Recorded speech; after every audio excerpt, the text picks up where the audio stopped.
NIA ने शंकर वासुदेव और उसके ग्रुप को कस्टडी में ले लिया। अब वो कभी भी बाहर की जिंदगी नहीं देख पाएंगे।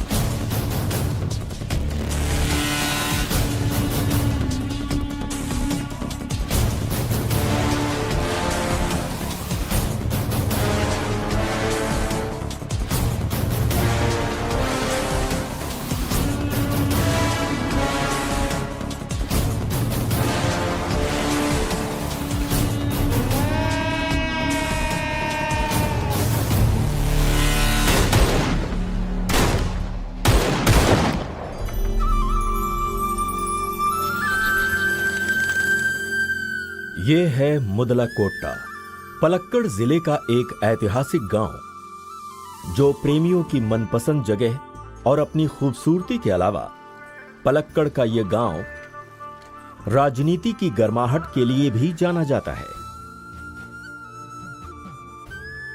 पिछली बार आई बाढ़ की वजह से बचाव का कार्य करने के लिए योग गुरु कुमार जी के साथ 4 नौजवान इस गांव में आए थे। तमिलनाडु से अय्यप्पन, उत्तरी भारत से रोशन उर्फ रोशी, रॉबिन और रोकी जो कि मलयाली हैं, ये सभी इस गांव के बाशिंदे बन गए, जो मुदलाकोट्टा बटालियन के नाम से जाने जाते हैं। पिछले 15 सालों से मैं इस गांव की पंचायत का अपोजिशन लीडर बना हुआ हूँ। समझ गए ना आप? गांव की सारी बंजर जमीन पर ऑर्गेनिक खेती होती है। जब से हमारे गांव में मुदलाकोट्टा बटालियन बनी है, तब से हमारे पंचायत के प्रेसिडेंट साहब की परेशानी बढ़ गई है। उनके नए महल का काम जोरों से चल रहा था और वो बीच में ही रोकना पड़ा। क्यों हुआ ऐसा? क्यों हुआ ऐसा? अरे कुछ तो बोलो। करप्शन खत्म कर दिया। करप्शन को हटाने के लिए ही उसे वापस जाना पड़ा। लो वो आ गए। ये देखो आ गए। आओ इनसे पूछते हैं इन्हें क्या कहना है। अपोजिशन ने किसी प्रकार की कोई मदद नहीं की मुझे, फिर भी इस गांव को खुशहाल बना रहा हूं, करप्शन से मुक्त कर रहा हूं और इस लड़ाई में नौजवान मेरा साथ दे रहे हैं। यानी बटालियन से कोई दुश्मनी नहीं है। कृषि अधिकारी मैडम आ गई। नमस्ते। नमस्ते। कैमरा उस तरफ है। दूसरे गांव से आने वाली सब्जियों पर ये लोग निर्भर ना रहें, यही हमारा प्रयास है। और इस गांव में और आसपास के गांव में लोगों को पर्याप्त सब्जियां मिल सके, और ये काम हो पाया है इन नौजवानों के संयुक्त प्रयास की वजह से, जो दिन रात लगे हुए हैं। इनके असाधारण नेतृत्व क्षमता की वजह से ही हम ये सब कर पाए।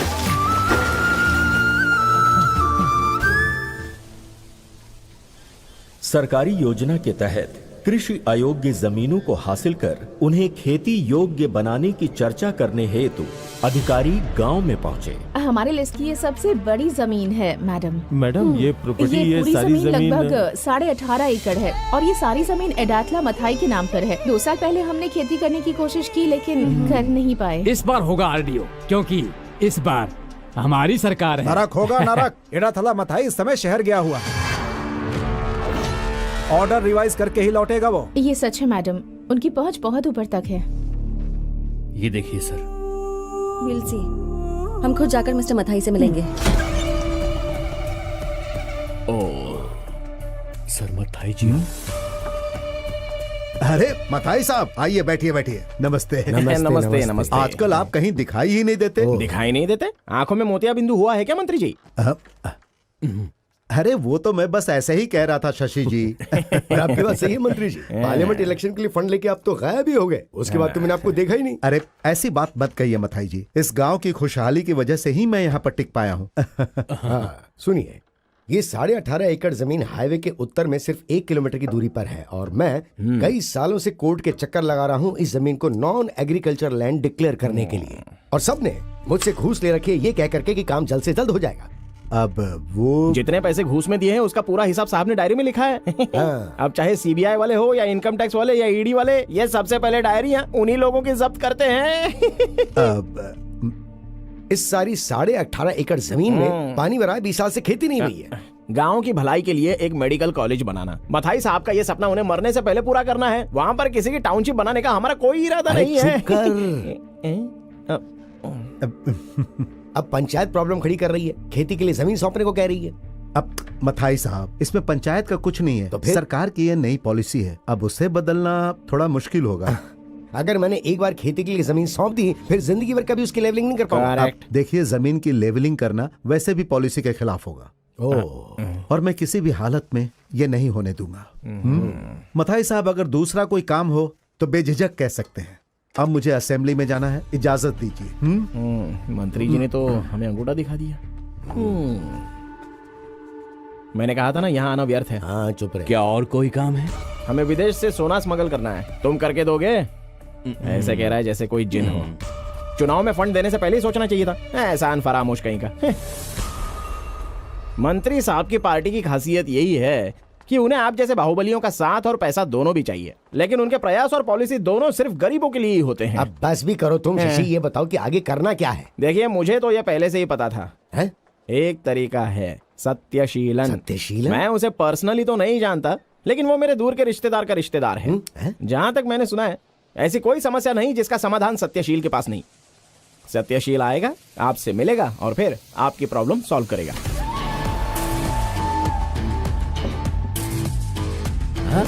जिस समस्या का हल खुद भगवान भी नहीं निकाल सकता, उसका हल ये सत्यशील के पास होता है। प्रॉब्लम सॉल्व करने के लिए भगवान के आगे नारियल फोड़ने की जरूरत नहीं, फोड़ना है तो सत्यशील के सर पर फोड़ो, ऐसी कहावत है। ऐसी कोई कहावत नहीं है। नहीं है, लेकिन मैंने तो सुनी है। हाँ, प्रॉब्लम सॉल्व कर सकता हूँ। ये 18.5 एकड़ जमीन लेवल करके आपको सौंप दूंगा। बस जमीन सपाट करनी है। एक बार वो हो जाए, फिर जाली कागजात बनाने वाली हमारी टीम तैयार है ना?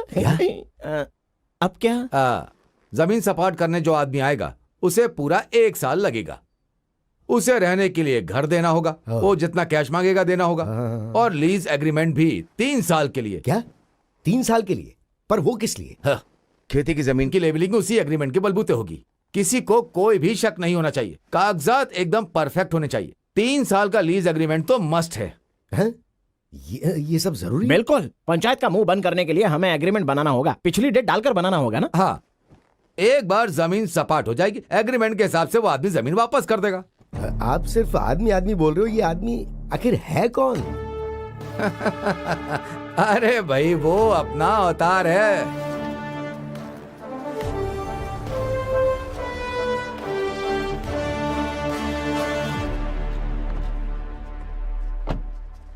आइए आइए, इस गांव के सबसे अमीर आदमी है ये। आप अभी तक मथाई से नहीं मिली क्या? नहीं। बहुत अच्छा आदमी है, 8% ब्याज लेता है। ये है वर्टिकल शशि, मथाई का लीगल एडवाइजर है ये। सिर्फ एडवाइस ही देता है, कोर्ट में केस लड़ने के लिए अलग वकीलों की फौज है उसके पास। मेरी प्रशंसा खत्म हो गई हो तो अंदर आ जाइए। आइए ना, आइए आइए। आप बैठिए ना मैडम, मैं उन्हें बुला कर लाता हूँ। आइए ना। ये मथाई के पाले हुए गुंडे हैं। मैडम, ये मथाई साहब का बड़ा बेटा है, बेबी मॉन, और ये है उनका छोटा बेटा बाबू मॉन, और ये हैं दोनों बेटों की बीवियां। ये है सुषमा और ये है जूली, और ये है मैडम। हाँ। और ये है श्री मथाई। अरे नमस्कार नमस्कार। अरे आप लोग खड़े क्यों? बैठिए ना, आइए आइए बैठिए। अरे आप भी बैठो ना। अरे जल्दी से जी? चाय नाश्ते का इंतजाम करो ना। नहीं, उसकी जरूरत नहीं है। अरे नहीं अभी no it's okay, I am fine. हम आपसे मिलना चाहते थे। यही कहने के लिए कि ना कि मैं अपनी 18.5 एकड़ जमीन सरकार को सौंप दूं ताकि वहाँ खेती की जा सके, है ना? अरे रे, मुझे इसमें किसी तरह की कोई दिक्कत नहीं है, ये तो हमारे गांव की भलाई के लिए है ना। लेकिन मैं कर भी क्या सकता हूँ, 6 महीने पहले वो जमीन मैंने किसी को लीज पर दे दी। हाँ वकील साहब जी। हाँ मैडम, ये रही एग्रीमेंट की कॉपी, आप डेट चेक कर सकती हैं, आराम से देखिए। हाँ, आपको लगता होगा कि हमने पुरानी डेट डालकर फर्जी एग्रीमेंट बनाया होगा, लेकिन ऐसा नहीं है, ये एकदम ओरिजिनल डॉक्यूमेंट है। अरे थूको मत। उसके साथ ऐसा एग्रीमेंट किया है, पर उसे पानी भरी जमीन की क्या जरूरत होगी भला? उससे हमें क्या लेना देना, हमें सिर्फ पैसों से मतलब है। 15 सालों से ऐसे ही पड़ी हुई थी। मैडम, अगर हम गांव की भलाई का कोई भी काम करते हैं तो तभी ये लोग ऑब्जेक्शन लेते हैं। ये तो जमीन को सपाट करने का एक दांव पेच है मैडम। ये एग्रीमेंट बेनामी हो सकता है। आपको कैसे मालूम? मतलब किसने बताया? मथाई साहब, हमारे राज कोई लीक कर रहा है। क्या? हाँ सच में। हाँ। हमें अच्छी तरह से पता है कि आप वहाँ टाउनशिप बनाना चाहते हैं। हाँ। आपको बता दूं मिस्टर मथाई कि ये नहीं हो सकता। देखिए मिस्टर मथाई, खेती के अलावा किसी और चीज के लिए जमीन का इस्तेमाल करना कानून के खिलाफ है। ये बात जिसने जमीन भाड़े से ली उसे बतानी चाहिए ना मैडम, है? उसे ये जमीन क्यों चाहिए? I mean, what is his plan? Plan तो आप उसी से पूछिए ना मैडम, बहुत बड़ा आदमी है। हाँ। कौन है वो? I mean, what is he? Madam, ये सारे उसके नंबर्स हैं, इतने सारे कार्ड्स हैं उसके, आप चाहें तो कांटेक्ट कर सकती हैं। नहीं, उसकी जरूरत नहीं। अगर वो पंचायत को जमीन सौंप भी देता है तो मुझे कोई प्रॉब्लम नहीं। So, वो जमीन नहीं सौंपेगा, यही ना? वो धोखाधड़ी में उस्ताद है, एक नंबर का शातिर। बड़े से बड़े रईस को कंगाल बना सकता है बड़े आराम से, लेकिन भरोसा किया जा सकता है। आंख बंद करके भरोसा कर सकते हैं। नया थिनकरा गोपन। मैडम, बहुत खतरनाक है ये, अपने दुश्मनों को जमीन में गाड़ देते हैं। उसकी एंट्री तो देखने लायक होगी मधाई साहब।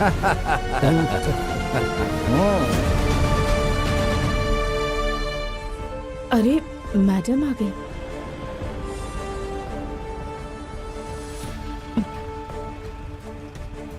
Good morning madam. Good morning Rukmini.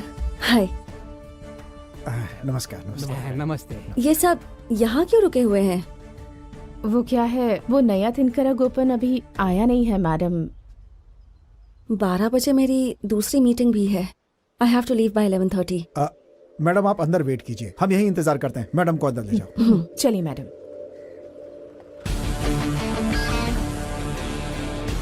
अरे बाप रे, बधाई साहब ने ठीक कहा था, ये गोपन सच में बड़ा आदमी मालूम होता है। पुलिस एस्कॉर्ट के साथ आया है मतलब। मैं कितना भी बोलूं चुप रहो, लेकिन तुम लोग नहीं मानोगे। वो मैं बस चुप ही रही है। हाँ चुप चुप।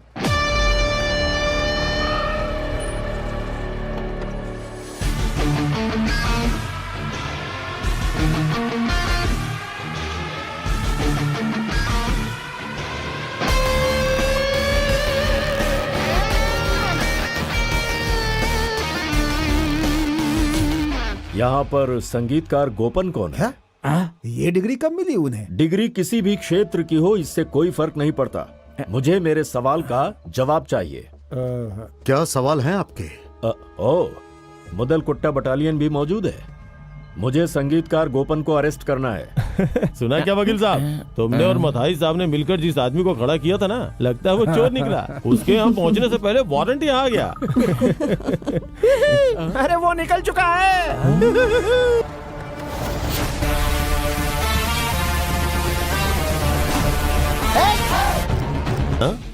यहाँ पर मैं भी खंबे के जैसे खड़ा हूँ, तुम्हें दिखता नहीं क्या? मतलब खंबे की तरह जो खड़े हैं वो आप ही हैं? हाँ, क्यों?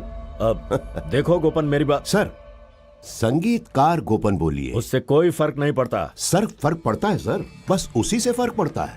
संगीत, संगीत, कभी भी ना खत्म होने वाला समंदर। इसके बारे में कोई भी जिक्र नहीं कर सकता है। बताइए ना सर, बताइए ना, क्या बात है? मुझे तुम्हें कस्टडी में लेना होगा। ओह सर, किसी मर्डर केस में क्या? नहीं। तो किडनैपिंग के केस में? नहीं। या फिर छेड़खानी के केस में? इनमें से तो कोई नहीं। चलिए फिर आप ही बता दीजिए किस केस में। तुम्हें नहीं मालूम? नहीं। तुम यहाँ लेट पहुँचे, इसकी वजह तुम्हें मालूम नहीं? इधर आइए, इधर आइए ना। अगर रिश्वत देना चाहते हो तो आइए तो सही सर। आइए सर, इस बार मुझे माफ कर दीजिए। आप तो जानते हैं मैं आदत से मजबूर हूँ। आखिर ये क्या बात हुई? आराम से, एक बार मेरी बात तो सुनिए सर, उसके बाद आप डिसाइड करिएगा कि मैंने सही किया है गलत किया। ठीक है? बताओ। तुमने क्या पहना हुआ है? डार्लिंग वीडियो कॉल करो ना मुझे। Hi sir. क्या करना है अब तुम्हें पता है सर? हाँ बताओ, कब आओगी मेरे पास? सर मैं थोड़ा जल्दी में हूँ सर। मुझे 10 बजे पंचायत के ऑफिस में पहुंचना है सर। एक बार आप ये कागजात चेक कर लेंगे तो मैं टाइम से पहुंच जाऊंगा सर। सब कुछ क्लियर है सर? हाँ, पेपर क्लियर है या नहीं वो मैं डिसाइड करूंगा। ये यहाँ से आखिर में जाएगा। अरे आपने सबसे पहले मेरी गाड़ी रोकी थी ना? हाँ, और तुम सबसे आखिर में जाओगे। चलो बाजू हटो, मैं तुम्हें बाद में फोन करता हूँ। मूड खराब कर दिया। चलो निकलो। पता नहीं कहाँ से आ जाते हैं यार। अभी तक एक भी लड़की नहीं आई यहाँ सर। वो मैं चल निकल यहाँ से। चलो आ जाओ। अरे वाह, लड़की आई है सर। लर्निंग है, लर्निंग लाइसेंस। Learning licence.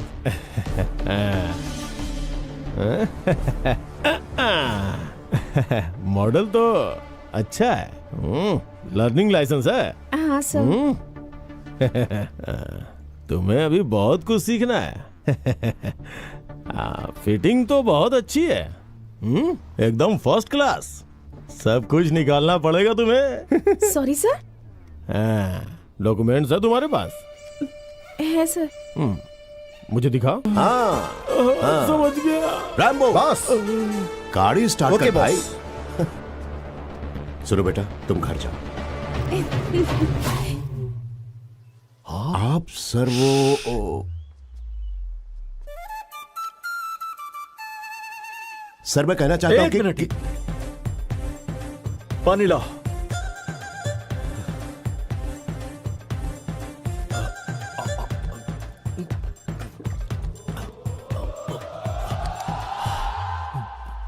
देखो, तुमने जो भी किया उसमें तुम्हारी कोई गलती नहीं, लेकिन तुम्हें कानून को अपने हाथ में नहीं लेना चाहिए। मैंने कानून को अपने हाथ में नहीं लिया सर, मैंने तो पैर पकड़ा और जमीन पे पटक दिया। ओह, तो ये बात है। लेकिन प्लीज अब जीप में बैठ जाओ। अगर नहीं बैठा तो? क्या कहा? अगर नहीं बैठा तो क्या होगा? मुझे बेइज्जत मत करो, ये लोग मेरी बहुत इज्जत करते हैं। देखकर तो नहीं लगता सर। मैं बिल्कुल सच कह रहा हूँ, मेरा विश्वास करो प्लीज। अगर कंप्लेनेंट ने कंप्लेन की तो वो कंप्लेंट जायज नहीं होती है सर। मैं समझा नहीं। ये जो कंप्लेंट है ना सर, सर उस तरफ देखिए जरा। एम्बुलेंस? एम्बुलेंस? यहाँ पर एम्बुलेंस आ गई है। क्या हो रहा है कुछ समझ में नहीं आ रहा है। तुम्हें भी नहीं पता है? हाँ। John Wick? हाँ, जॉन विक कौन है? ये थोड़ा तोतला है सर।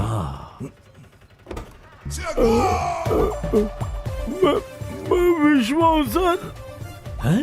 विश्वंभर, तुम्हारी ऐसी हालत कैसे हुई? पैर फिसला और मुंह के बल गिर गया मैं। ओहो। विशंभर, तुम्हारी कोई कंप्लेंट है क्या? मेरी कोई कंप्लेंट नहीं है सर। अरे साहब को जल्दी से अस्पताल ले जाओ, अगर मर गए तो मैं जेल चला जाऊंगा। जाओ जाओ जल्दी जाओ।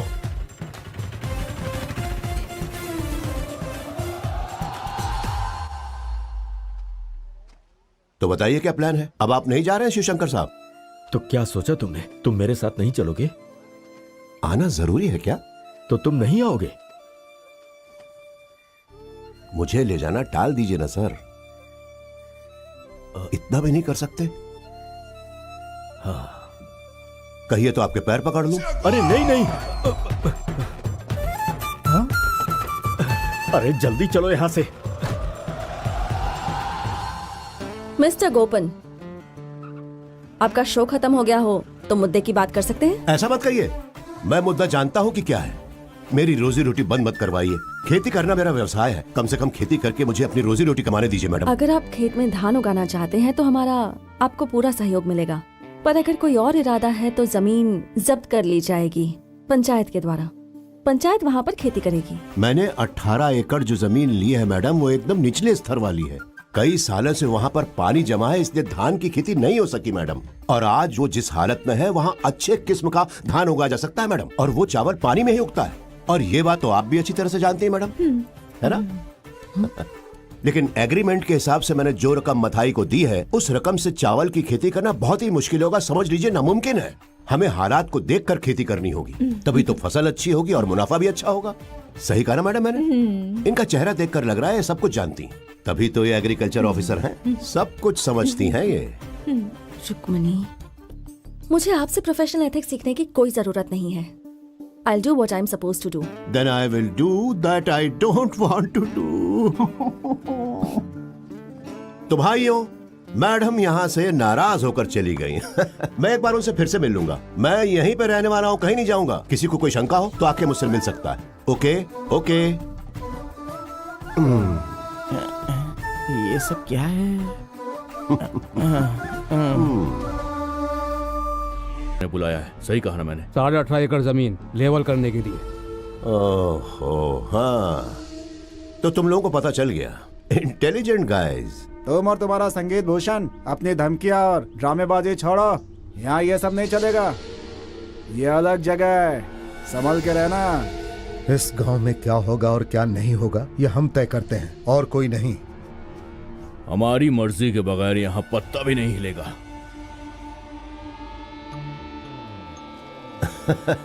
सच में आप लोग इनकी परमिशन लेके गिरते हैं क्या?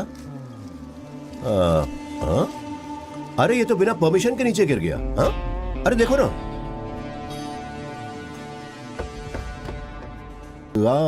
मेरी तरफ देखिए ना। ओके। आप जमीन को सपाट नहीं कर सकते लेकिन खोद सकते हो, ऐसा कानून सच में है? तुमने ये लॉ की डिग्री कहाँ से ली है? वो मुझे याद नहीं। कानून में कुछ अनकही बातें होती हैं। कानून ये नहीं कहता कि तुम ये मत।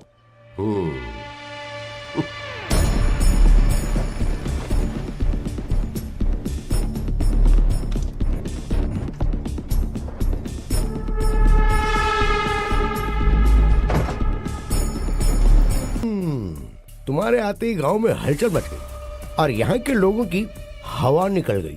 वो सब थोड़े घबराए हुए हैं। वाह, हमें पसंद आए तुम।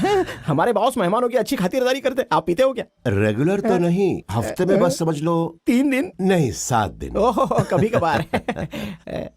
लेकिन मैं सिर्फ सूर्यास्त के बाद ही पीता हूँ और वही खाना खाता हूँ जो मैं अपने हाथों से बनाता हूँ, और तभी मैं गाना भी गाता हूँ। मैं समझ गया। हरी मुरली रवम। ये गाना बहुत लंबा है, यहाँ मत गाना। अच्छा।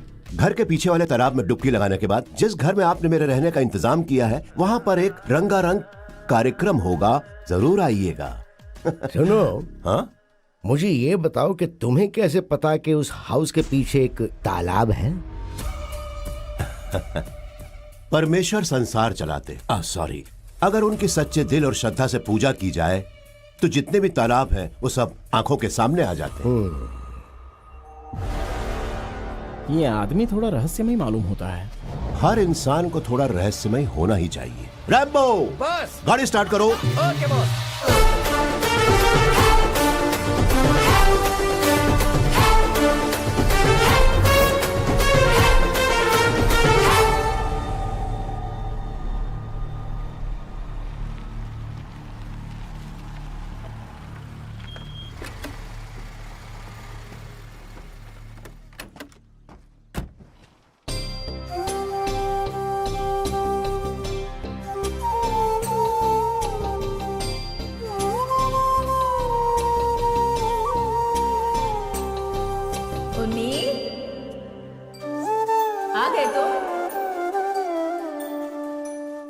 ये आवाज तो मेरी सुनी से लग रही है।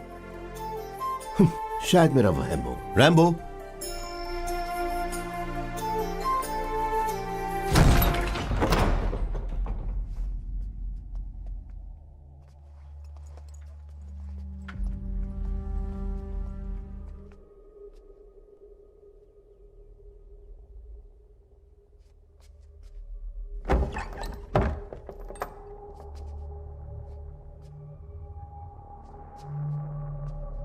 कुमार भैया। कौन है यहाँ पे? ओ कुमार भैया। अरे बाप रे, ये तो मुझे किसी और नाम से बुला रही है। भागो। रैम्बो, लगता है इस घर में भूत प्रेत रहते हैं। मुझे नहाना पड़ेगा, तालाब के पास चलो।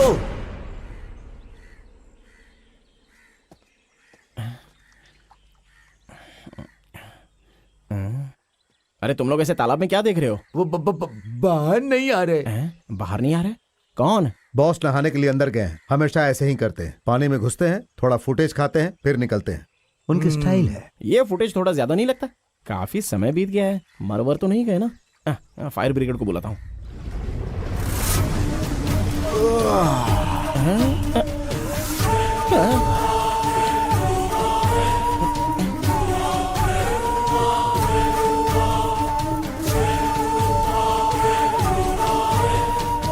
क्या वो वकील मेरा पीछा कर रहे हो क्या, या फिर मुझे नहाते हुए देखने आए हो?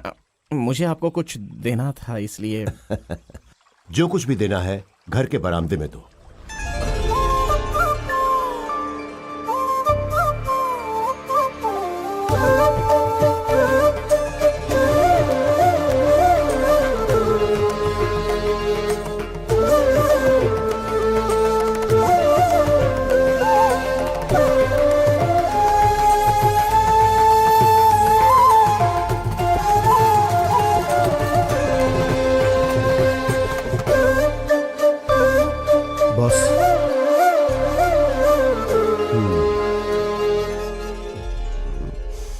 जो भी बोलना है बोलो, क्योंकि अगर मैं शुरू हो गया तो फिर किसी की नहीं सुनूंगा। आपका रुतबा और आचरण देखकर लगता है कि आप में उन जमींदारों और सरदारों की सारी विशेषताएं हैं जिन्हें संगीत पसंद था। वैसे तो रोज ही आप पर मारपीट के कई केसेस दर्ज होते होंगे ना? ये कोई गलत बात है क्या? अरे दुनिया में गलती कौन नहीं करता है। आपको मुझे अपना पर्सनल वकील रखना चाहिए। मैं अच्छी पैरवी कर सकता हूँ। पैरवी तो कर लोगे, लेकिन केस नहीं जीत पाओगे। अरे मेरे पास दिल्ली के वकील हैं जो मेरे लिए केस जीतते हैं। वो तो सेंटर में है ना, मैं यहाँ सब कुछ हैंडल कर लूंगा। जरूरत नहीं है। एक बात पूछूं आपसे, आप सच में यहाँ पर जमीन लेवल करवाने के लिए आए हैं? तुम कब सीखोगे वकील, समझ में नहीं आता। कल से शुरुआत होगी इस गोपन के धमाके की।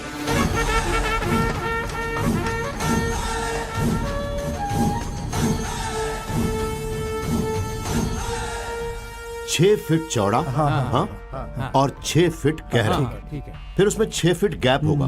खुदाई में जो भी रेत निकलेगी उसका इस्तेमाल होगा गैप भरने में। इससे उसकी ऊंचाई बढ़ जाएगी। समझ गए ना? समझ गए। हाँ बॉस, वो दामोदर जैसी भी अंदर नहीं लाने दे रहा है, उसकी जमीन से रास्ता गुजरता है। ज्योतिषी ने कहा था बहुत सारी बाधाएं आएंगी, और बाधाओं ने आना शुरू कर दिया है। जेसीबी को फौरन रोक दो, आदमी काम करेंगे, बाकी सब कुछ तुम संभाल लो ना। जाके और आदमियों को ले आओ और काम शुरू कर दो। जाओ जाओ।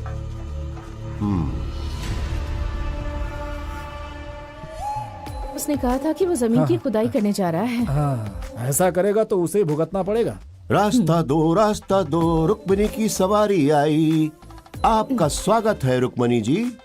कहिए तो आपके रथ को धक्का लगाऊं मैं।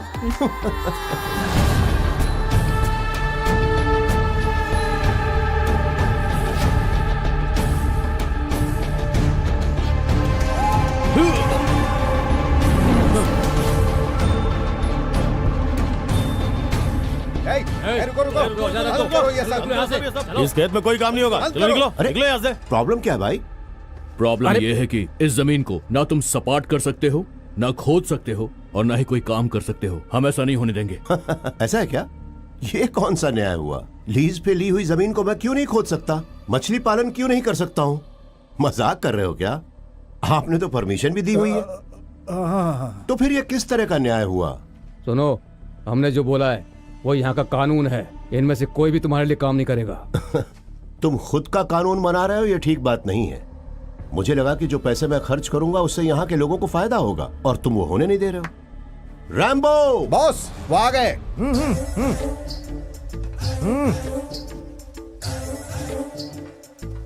अतिथि देवो भव।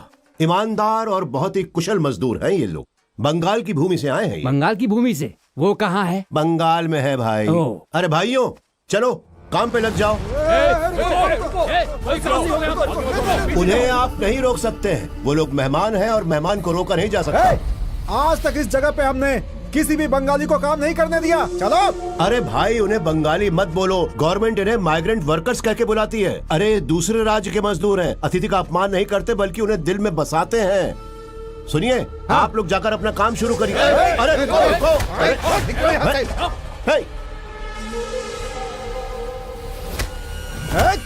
जाओ। अरे क्या कर रहे हो? उठ जाओ, उठ जाओ, उठ जाओ भाई, उठ जाओ। आराम से, आराम से। अरे बाप रे, एक मिनट भाई। देखो, मेरे मजदूरों को मत मारो, प्लीज प्लीज प्लीज। कहो तो मैं तुम्हारे पैर पकड़ लूं। ठीक है, प्लीज।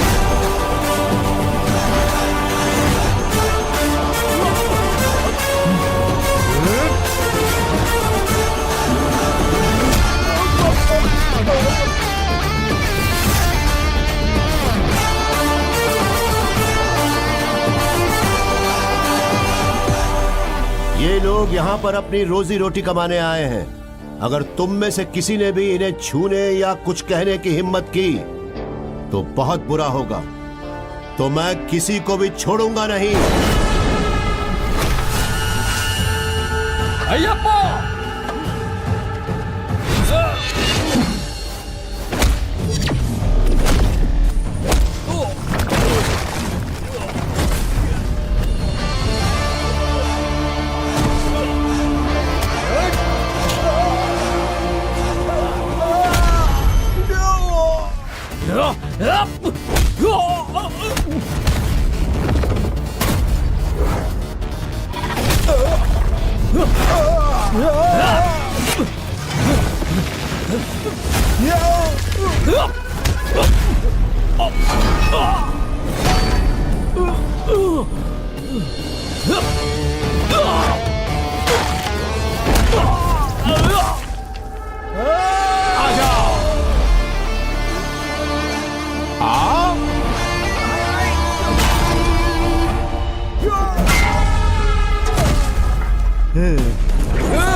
रुक जाओ। यहाँ तो पुलिस आ गई। हाँ देखा मैंने। ये क्या कर रहे हो तुम लोग? रॉकी पीछे हटो। अय्यप्पन उसे नीचे रखो। सर फिल्म खत्म होने से पहले कैसे आ तुम गया? समझ नहीं। सर बेवकूफों, मेरी बात कान खोल कर सुन लो। मेरा नाम संगीत सम्राट गोपन है। मैं संगीत सम्राट त्यागराज का शिष्य भी हूँ और वो फाइट मास्टर भी रह चुके हैं।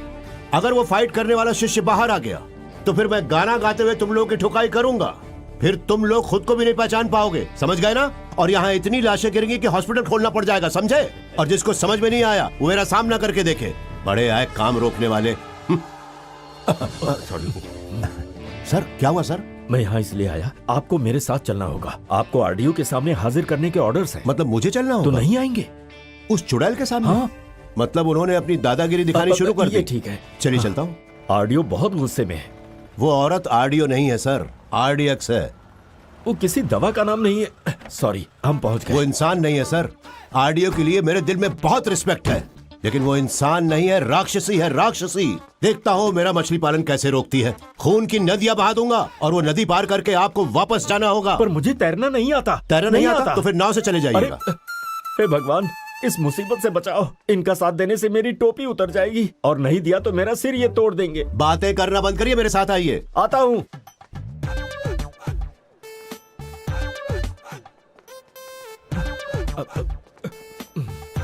अरे अरे कहाँ जा रहे हो? हाँ? मैडम बिजी हैं, यहीं पे रुको। रुक जाऊं? हो ही नहीं सकता। जाके बोलो उनसे। संगीतकार गोपन आए हैं और वो बहुत ज्यादा गुस्से में। जाकर बोलो उनसे। अगर उनका ज्वालामुखी फूटा तो सब जल के राख हो जाएंगे। कहाँ है वो आदमी? अरे वो आदमी मैं हूँ। ये है वो आदमी। हाँ, अरे बाप रे। जाके बोलो उन्हें। जाओ।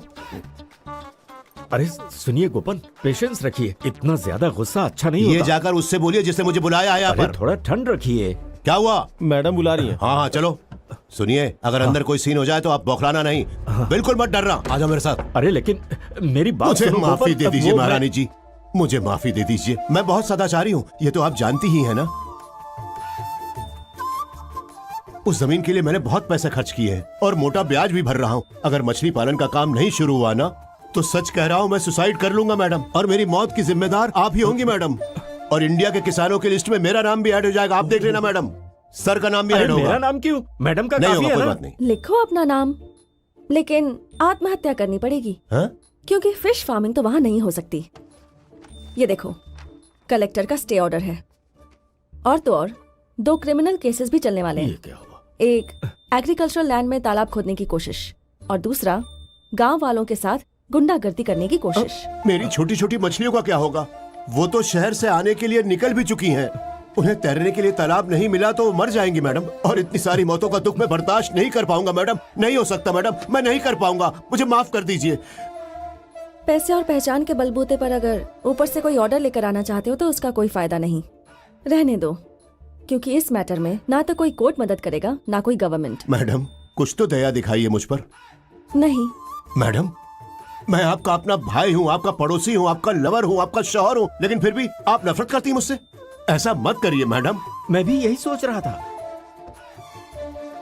मैं आपको कुछ दे सकता हूँ? What the hell? Just clear out. Officer, madam, take him away. सुनिए गोपन। ओह, निकलो यहाँ से। नौकरशाही की दादागिरी, ये तो हद से ज्यादा ही हो रहा है। भारत छोड़ो आंदोलन? नहीं। नौकरशाही के खिलाफ आंदोलन? हाँ। बहुत बढ़िया। ऑफिसर। मैडम, अब हम लोग चले यहाँ से क्या Gopan? Madam, just clear out I said. हाँ, भड़क गई। संगीतकार गोपन पर भड़क गई।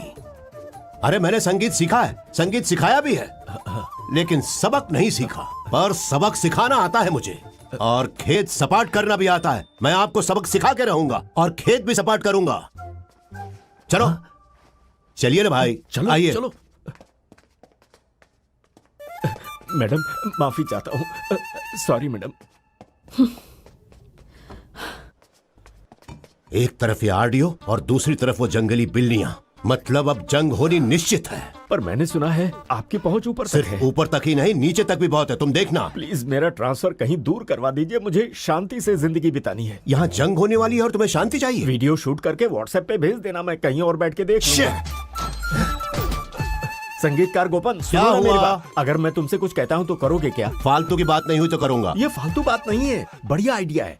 मुदल कोट्टा बटालियन का एक मेंटोर है, पता है वो कौन है? नहीं। वो जिसने इन चारों को अपनी पनाह में रखा था जब बाढ़ आई थी बचाव राहत कार्य के लिए। वो कोई और नहीं, कुमार जी हैं। कुमार जी? हाँ, कुमार जी, गांधीवाद को मानने वाले और योगा गुरु। गांव वाले कुमार जी को देखते ही झुक झुक कर प्रणाम करते हैं। कुमार जी पर भरोसा करके तुम्हारे लिए हर चीज आसान हो जाएगी। और एक बात बताऊं तुम्हें, ये मैडम भी कुमार जी की बात मानती हैं, पिता मानती हैं उन्हें। वो जो एग्रीकल्चर ऑफिसर है ना, रुक्मिणी, तुम उसे पकड़ो, कुमार जी के आश्रम में वो ले जाएगी। कुमार जी,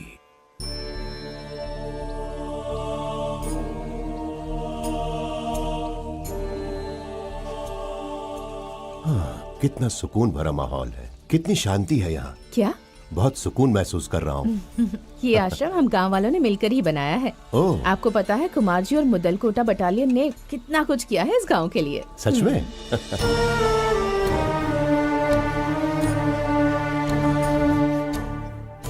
जहाँ सर होना चाहिए वहाँ इनके पांव कैसे? ओह, इनका हसन तो देखो। भीष्म पितामह और द्रोणाचार्य ने मिलकर इनका निर्माण किया है।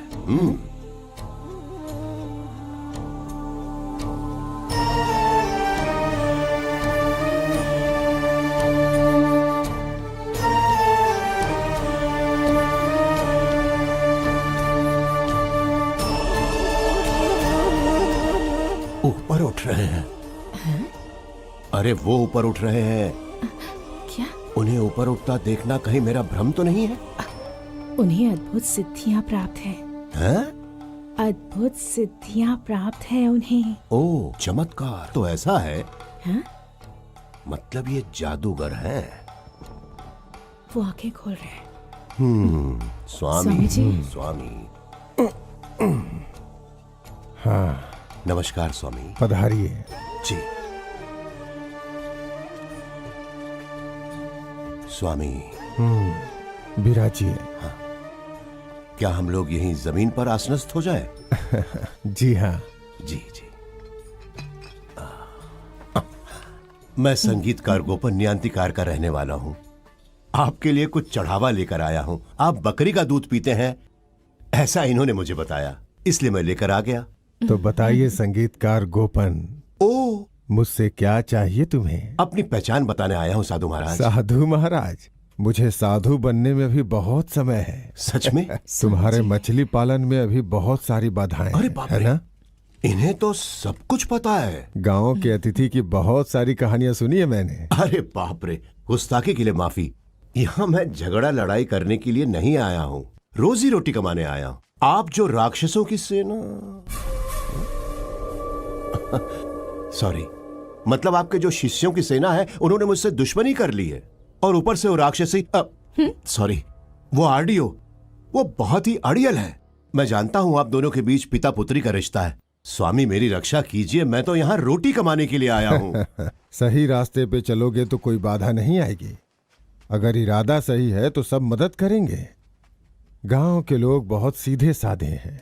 यहाँ किसी के मन में किसी के प्रति द्वेष नहीं है, तुम्हें यह समझना होगा। हाँ, मुझसे भी गलतियां हुई हैं, मुझे माफ कर दीजिए। क्या मैं आपके पैर छू सकता हूँ स्वामी? अरे क्या हुआ? क्यों? मुझे नीचे गिराना है? तुम्हारे पैर छूने के बारे में बहुत कुछ सुना है। कहते हैं भगवान विष्णु हमेशा लेटे रहते हैं, शायद इसी डर से कि तुम्हारे जैसे लोग कहीं उन्हें नीचे न गिरा दें। क्या स्वामी जी? एडाथला ग्रुप की मदद से तुम इस गांव में पहुंच गए। एडाथला फाइनेंस एक ऐसी कंपनी है जिसने गांव के गरीबों की बहुत सी जमीनें और पैसे हड़प लिए हैं। कई गांव वालों के घरों के कागजात उनकी तिजोरी में है। उन्हीं के बलबूते पे तुम उपद्रव कर रहे हो ना? जैसा आप कहें, उनके करार में जो भी शर्तें होंगी मैं सब मानूंगा। तुम शांति से रह सकते हो गोपन। रुक्मणी, हाँ? अब इन्हें लेके जाओ। ठीक है स्वामी जी। जी चलते।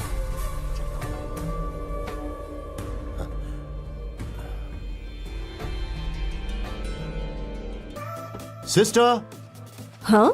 ये सभी लोग कहाँ जा रहे हैं? हमारे प्यारे बालाटन जी गुजर गए हैं क्या? अरे नहीं नहीं नहीं नहीं, जब्त कर रहे हैं। एडाथला ग्रुप से आए हैं। जब्ती? इड़थला ग्रुप, वालेटन वालेटन वालेटन। ये देख रहे हो, ये कोई मामूली कागज नहीं है, ये कोर्ट के ऑर्डर हैं। हाँ, आज के बाद ये किस्सा हमेशा के लिए खत्म कर दूंगा। जब हमने उसे पैसे दिए थे तब ये घर और प्रॉपर्टी हमने हमारे नाम पर लिखवाई थी। ये मेरी होशियारी थी। सुनो, हाँ। इसके लिए इतनी शेखी मत बघारो। हर लोन देने वाला यही करता है। तो वैसे ही समझो, कानूनन अब इस प्रॉपर्टी पर एडाथला का मालिकाना हक है। इस प्रॉपर्टी के 3 गुना पैसे बनते हैं उन पर हमारे। असल और ब्याज मिला के वो तो अलग से बनेंगे। हम पिछले 2 साल से उन्हें घर खाली करने के लिए बोल रहे हैं, लेकिन उन्होंने नहीं सुना। मैं अच्छी तरह से जानता हूँ, ये जब्ती कभी भी पारदर्शी प्रक्रिया नहीं होती। तो फिर पारदर्शिता से उन्हें घर खाली करने को सीधे बोल दो। हमें थोड़ा सा और टाइम दे दीजिए। हमने मुख्यमंत्री और वेलफेयर फंड के पास अपनी पिटीशन भेजी है। देखो वकील, हम ये मैटर सेटल कर लेंगे, लेकिन बटालियन के लड़कों को यहाँ मत आने दो।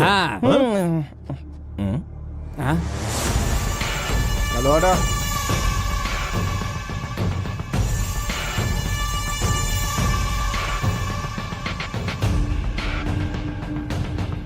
मैं उन्हें सब समझाता हूँ, ये समझदार लोग हैं, इसलिए टेंशन की कोई बात नहीं है। ये लोग हमारा ही साथ देंगे, है ना? नहीं देंगे। जरा बगल हटा। ये सब क्या हो रहा है? क्या बात है एडवोकेट शशि भाई? इन बेचारी लड़कियों पर जुल्म करते हुए आप लोगों को शर्म नहीं आती? ये तो बेचारे पहले से ही परेशान है। अरे बाप रे, तो वही है ना जो उस दिन मंदिर में दिखा था। पप्पू, अब हम तुम्हें कभी माफ नहीं करेंगे। अब ये नया आदमी कौन है? अरे तुम उन्हें नहीं जानते हो? ये दुनिया के सबसे अमीर भगवान है, भगवानों के भगवान है, जो सबके दिलों में रहते हैं। पिन कोड भी बताऊं क्या? अब देखिए मिस्टर गोपन जी, तुम्हें इस केस में बीच बचाव नहीं करना चाहिए। इन्हें अपमानित करने के इरादे से पब्लिक को इकट्ठा करने का हमारा कोई इरादा नहीं था। इसलिए एडाथला बाबू ने इन लड़कियों को अपने ऑफिस में मिलने के लिए बुलाया है। उन्होंने पिछले 6 महीनों में कम से कम 100 बार तो फोन करके बुलाया ही होगा, लेकिन ये नहीं आए। ओहो, मतलब ये है कि पूरा बदला लेने का प्लान है, क्योंकि इन्होंने एडाथला ब्रदर्स के ऑफिस में जाने से इनकार कर दिया, इसलिए ये बदला लेने आए हैं और आपको ये लोग इस घर से निकाल देना चाहते हैं। ध्यान से सुनिए सभी लोग, गौर फरमाइएगा। इन लड़कियों ने एडाथला बाबू के गलत इरादों को नकार दिया है, इसलिए ये सब हो रहा है। वकील साहब, अगला सेक्शन यहाँ कब लगेगा? देखिए गोपन जी, गैर जरूरी बात मत करो। हाँ, गैर जरूरी चीजों को तुमने जरूरी कहकर मांगा था, वो तो सारी चीजें फेल हो गई। अब क्या करोगे तुम, ये जरा सोचो। तवलची बालाटन जी के पीछे कोई खड़ा नहीं होने वाला, ये मैं जानता हूँ, लेकिन मैं रहूंगा। संगीतकार गोपन खड़ा रहेगा। मिस्टर संगीतकार, आप तो यहाँ पर मछली पालन करने आए थे ना, तो हमारी कार्रवाई में टांग क्यों उड़ा रहे हो? तवलची बालाटन जी एक महान कलाकार हैं। अगर वो अपनी बेटियों के साथ सड़क पर आने वाले हैं, तो मेरे जैसा संगीतकार ये सब कैसे देख सकता है? मैं ऐसा नहीं होने दूंगा। दत्ता सेन को पता चला तो फिर क्या होगा? वो कौन है? ये सुदास दासतन, उन्हें पता चला तो बहुत बुरा होगा। अरे चलो मेरे साथ संगीतकार जी, प्लीज चलिए ना। चलूंगा मैं। हाँ। अरे भाई, कहाँ ले जा रहे हो मुझे? आइए सुनिए, ये भी एडाथला ग्रुप का ही काम है, हमें सपोर्ट कीजिए। बीच में टांग अड़ाकर गड़बड़ मत कीजिए। अरे सुनो भाइयों, ये मुझसे सौदा कर रहे हैं। ऐसा कोई नहीं जो मुझे खरीद सके, ऐसा कोई स्टैंप भी नहीं बना है। मैं यहाँ किसी के हाथों बिक जाऊं, ऐसा कभी नहीं हो सकता। अरे बाप रे, तुम्हारी कमी थी, तुम भी आ गए। बहुत हो गया। मैंने यहाँ पर खेत लीज पे लिया है, उसके लिए मैंने काफी अच्छी रकम भी दी है, और उसी एग्रीमेंट की वजह से ये मत समझना कि तुम कुछ गलत करोगे और ये गोपन तुम्हारा साथ देगा। वैसे भी तुम्हारा साथ कोई नहीं चाह रहा है। ठीक है एडाथला बाबू, अब तुम जा सकते हो। बालेटन और उनकी बेटियां ये घर खाली नहीं करेंगी। हम लोग आपको किश्तों में पैसा वापस कर देंगे। तुम्हें किश्त देने की कोई जरूरत नहीं है। ये लड़कियां हमसे मिलने नहीं आई हैं। तुमसे क्या अकेले में मिली थी? सोई थी क्या तेरे साथ? हाँ? जरा साइड में हटिएगा। बहुत अच्छे। क्या पंच मारा है?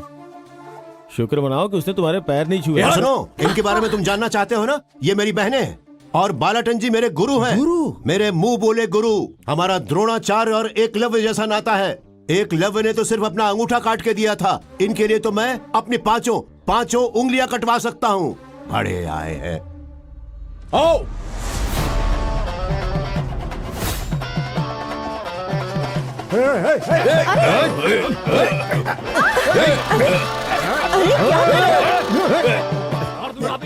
रुक जाओ, हम सब यहाँ साथ हैं। जाओ यहाँ से। गोपन अकेला व्यक्ति नहीं है, पूरी संस्था है ये। हाँ, डराने आए थे हमें। अरे बाबू रुक जाओ, अरे बात को बढ़ाओ मत, बात को ज्यादा बढ़ाओ मत। चलो अभी घर चलो, चलो मेरी बात सुनो, चलो अंदर।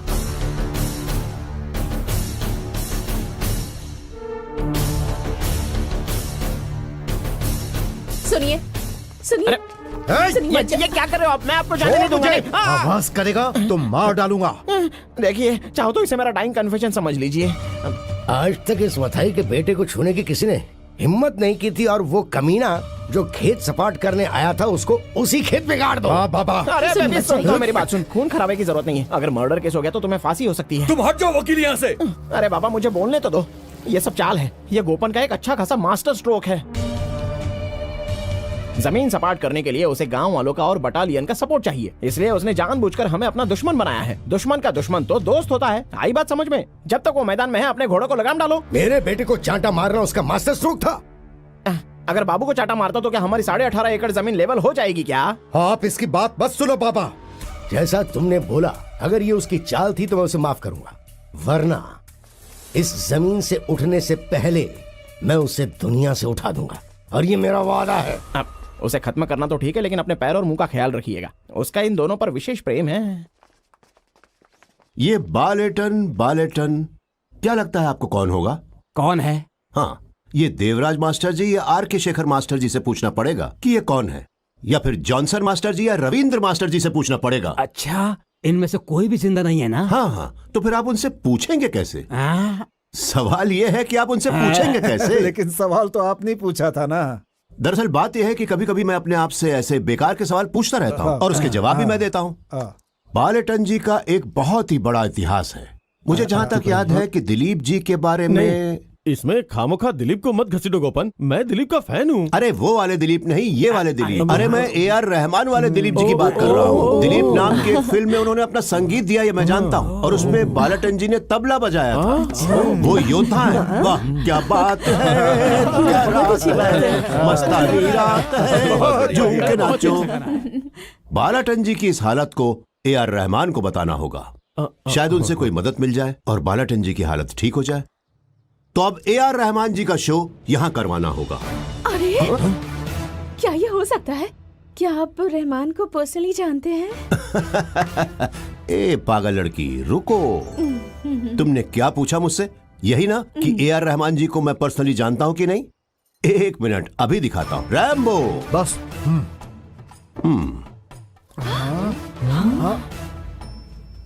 अरे वाह।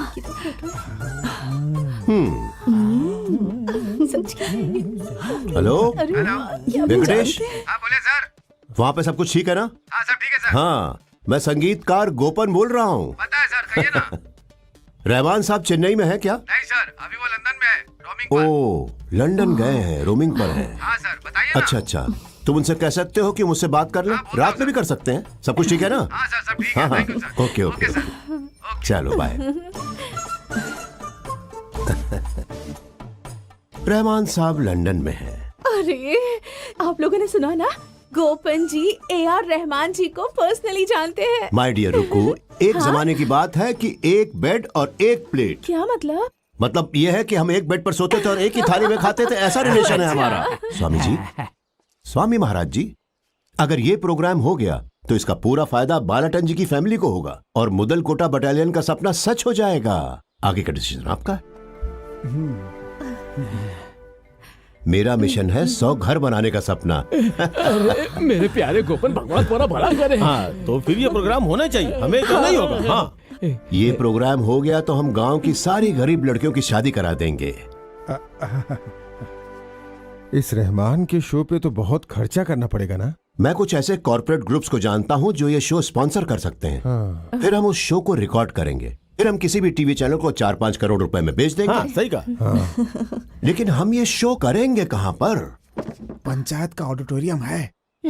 तुम्हारा 250 सीट वाला पंचायत ऑडिटोरियम AR रहमान के शो के ठीक लिए नहीं है। देखिए प्रेसिडेंट क्या? साहब, शो के दौरान कम से कम 1 लाख क्या? लोग आएंगे। बाप रे। बहुत बड़ा स्टेज होगा, हमें एक बहुत बड़ा पार्किंग एरिया भी चाहिए।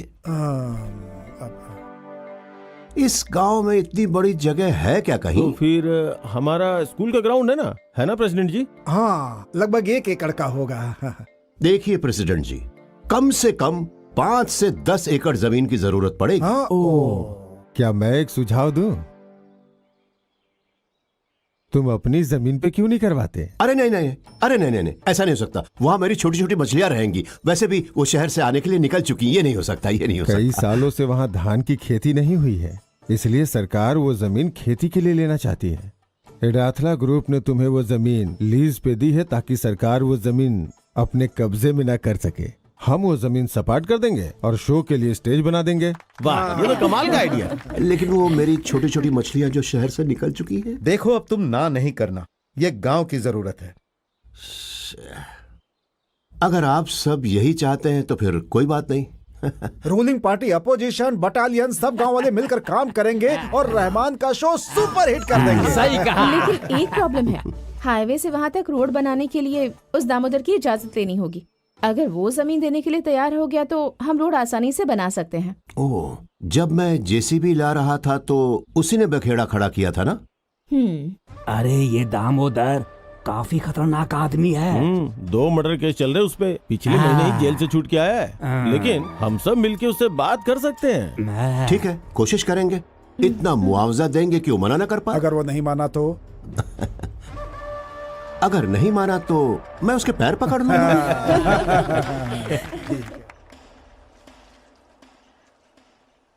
ये सब मुझे बताने से कोई फायदा नहीं, निर्णय तो वही लेगा ना।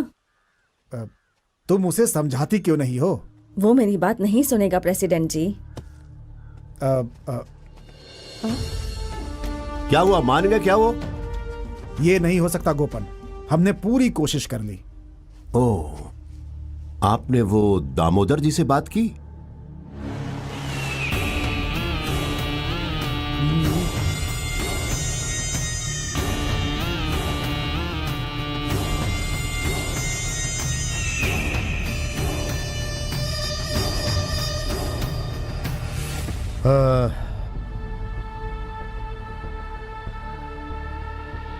मैं? तुम यहाँ आओ। मैं? तुम आओ।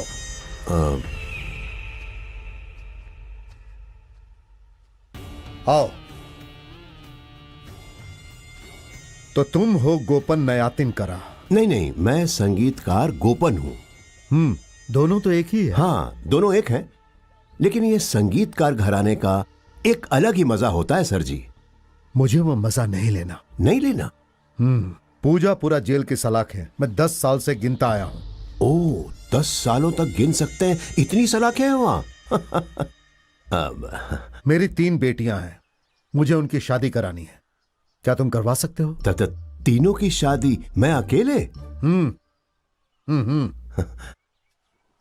तुम जो सामूहिक विवाह मेला करने जा रहे हो उसमें मेरी 3 बेटियों की शादी करा दो। अगर तुमने ऐसा किया तो तुम वो दीवार गिरा सकते हो। अरे ये तो बहुत छोटी सी बात है, मैं जबान देता हूँ। दामोदर जी, आप हमारे प्यारे हैं। चलिए आइए, अब आइए ना।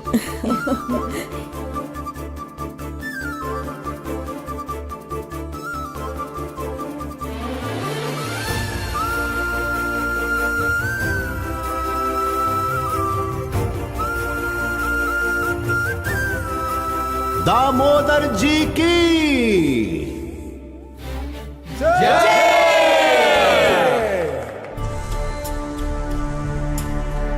अब तो हमने सोचा था उससे भी ज्यादा तेज निकले। कॉन्ग्रेचुलेशंस। अब जब तुमने जमीन सपाट कर दी है, हमारा जो कॉन्ट्रैक्ट था वो खत्म हो गया है। तो ये लो। ये क्या है? नया एग्रीमेंट जिसमें लिखा है कि पुराना एग्रीमेंट अब कैंसिल हो गया है। अभी आपकी हम पर एक पार्टी उधार रही, उसके बाद ही हम आपको यहाँ से भेज देंगे। वैसे मैं बता दूं, मैं कहीं नहीं जाने वाला। तेरा काम खत्म हो चुका है, अब तू जा सकता है।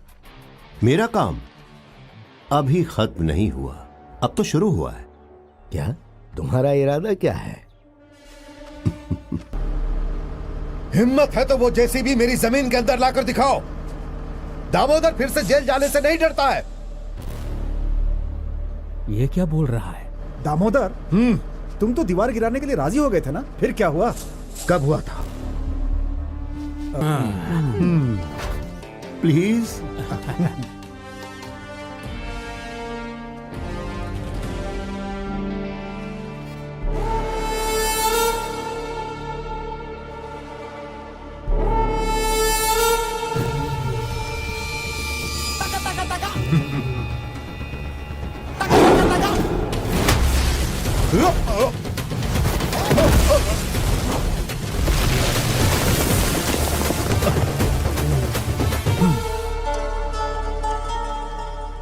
मैंने इस गांव में कदम रखा है इसकी किस्मत बदलने के लिए, और अगर उसकी किस्मत बदलने के लिए मुझे तुम जैसे खूंखार जानवरों का शिकार भी करना पड़ा ना, तो भी मैं पीछे नहीं हटूंगा। अगर कोई भी मेरे रास्ते में आया तो चीर के रख दूंगा। दीवार गिरा दो, आ जाओ।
रुक जाइए, मेरे पति को छोड़ दीजिए। कम से कम इन लड़कियों के बारे में ही सोचिए प्लीज। अरे बहन, आप लोग जैसा सोच रहे हो मैं वैसा आदमी नहीं हूँ।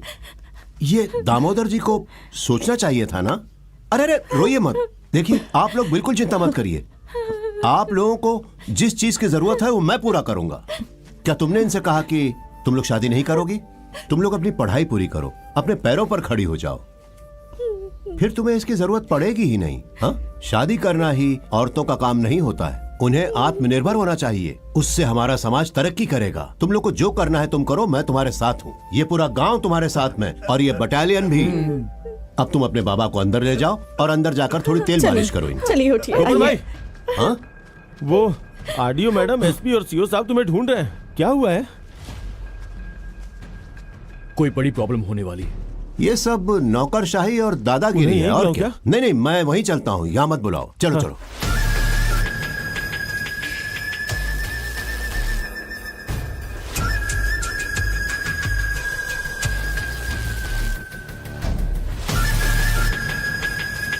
सर, मैं देखूं?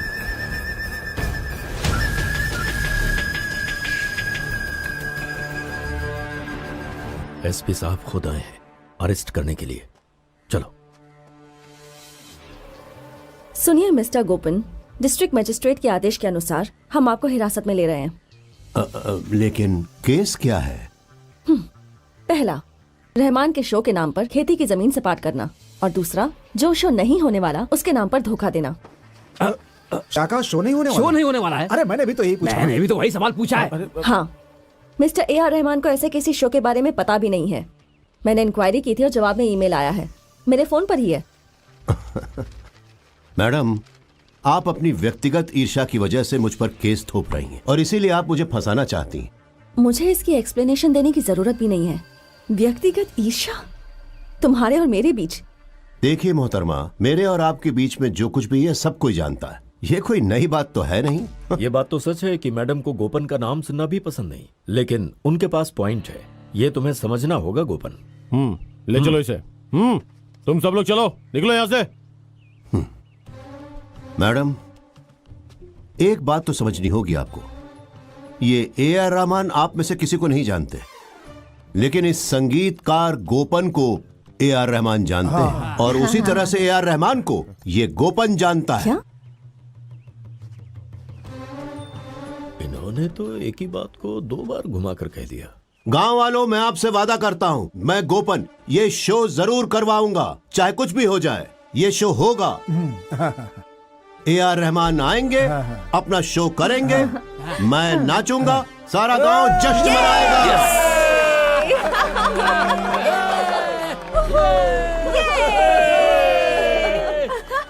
और यही क्लाइमैक्स होगा। शो की तैयारियां आतिशबाजी के साथ शुरू की जाए।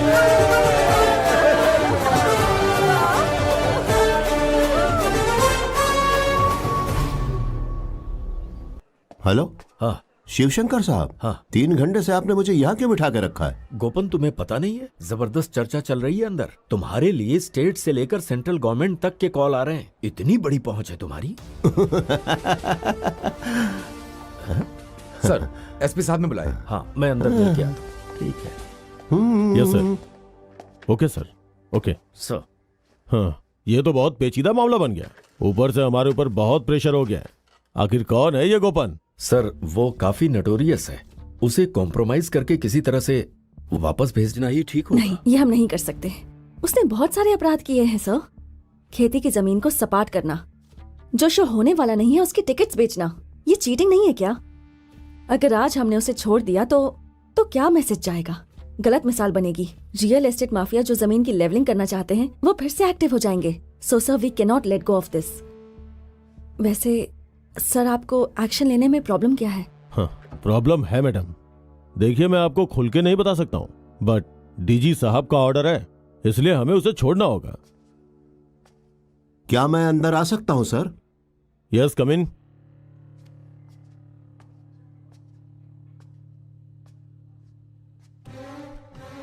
मुझे कुछ बोलने की परमिशन मिलेगी? क्या बोलना है तुम्हें? मैं बोल सकता हूं मैडम? सर, ये जो जमीन सपाट की गई वो मेरी नहीं है, और ना ही मैंने इस जमीन को सपाट किया है। इस जमीन को सपाट तो पंचायत ने किया है, गांव के लोगों ने किया है।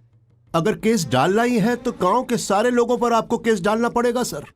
केस के बारे में लिखते लिखते इनके हाथों में छाले पड़ जाएंगे सर। नहीं सर, मैंने तो जमीन को लीज पे लिया था सर। मेरा नुकसान हुआ और मछली पालन भी चौपट हो गया। छोटी छोटी मछलियां यतीम हो गई सर। उनके आंसू कैसे देख पाऊंगा सर? जहां तक शो का सवाल है, वो तो जरूर होगा सर। इस शो के नाम पर मैंने किसी से पैसे नहीं लिए हैं और ना ही टिकट बेचा है। मैंने किसी को धोखा नहीं दिया सर। मेरी प्यारी मछलियां।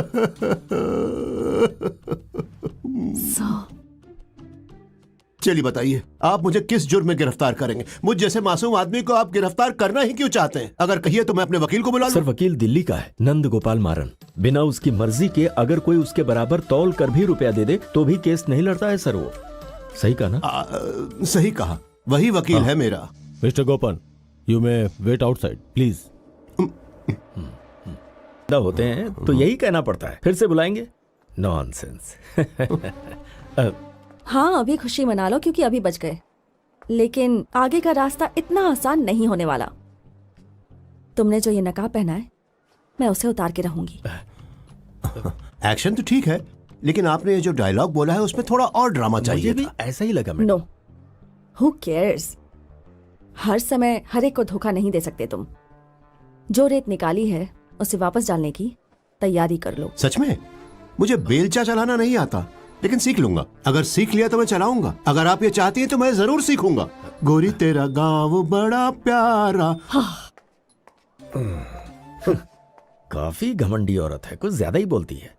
तुम बिल्कुल सही हो गोपन। वो क्या कहते हैं, ब्यूरो। हाँ ठीक है, कोई बात नहीं। हाँ हाँ, इसके पीछे जरूर कोई है। ऐसी बात है क्या? हाँ, मैंने देखा अरे नहीं, इसके पीछे काफी लोग हैं। हम पता लगा लेंगे। मुझ में भी पुष्पराज है। अब ये पुष्पराज कौन है? डिटेक्टिव पुष्पराज। वाह, जरा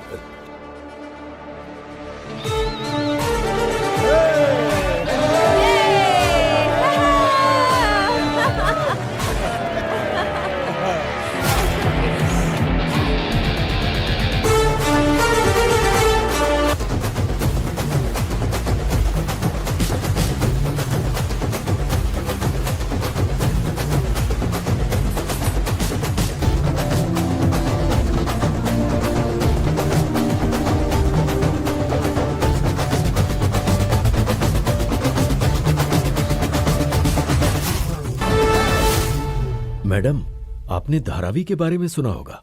ये वही गोपन है जिसने एक ही रात में पूरी धारावी को खाली करा दिया था। What rubbish.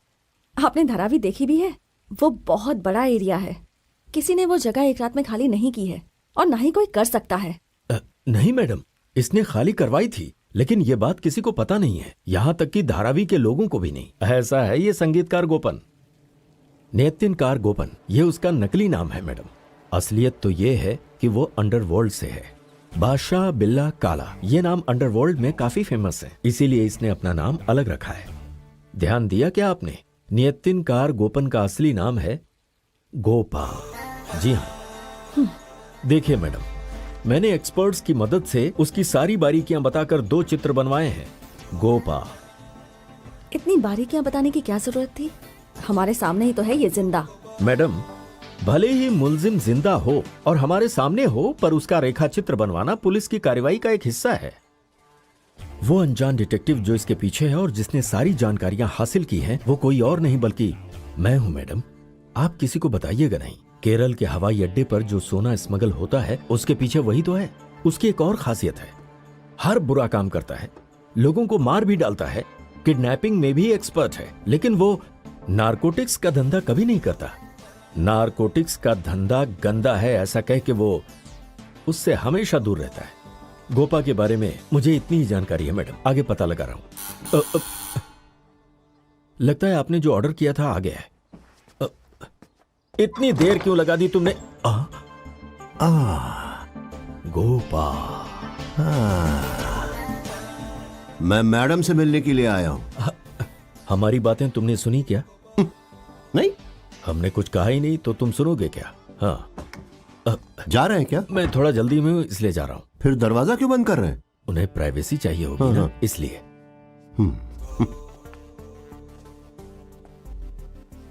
उसने आपको मेरे बारे में कौन सी झूठी कहानी बताई है ये मैं नहीं जानता हूं। आप पर है कि आप मेरे पर विश्वास करेंगे या नहीं। लेकिन एक बात मैं आपको बता दूं कि ये बहुत ही बड़ा मूर्ख है। ये बात मेरी समझ में आ गई है।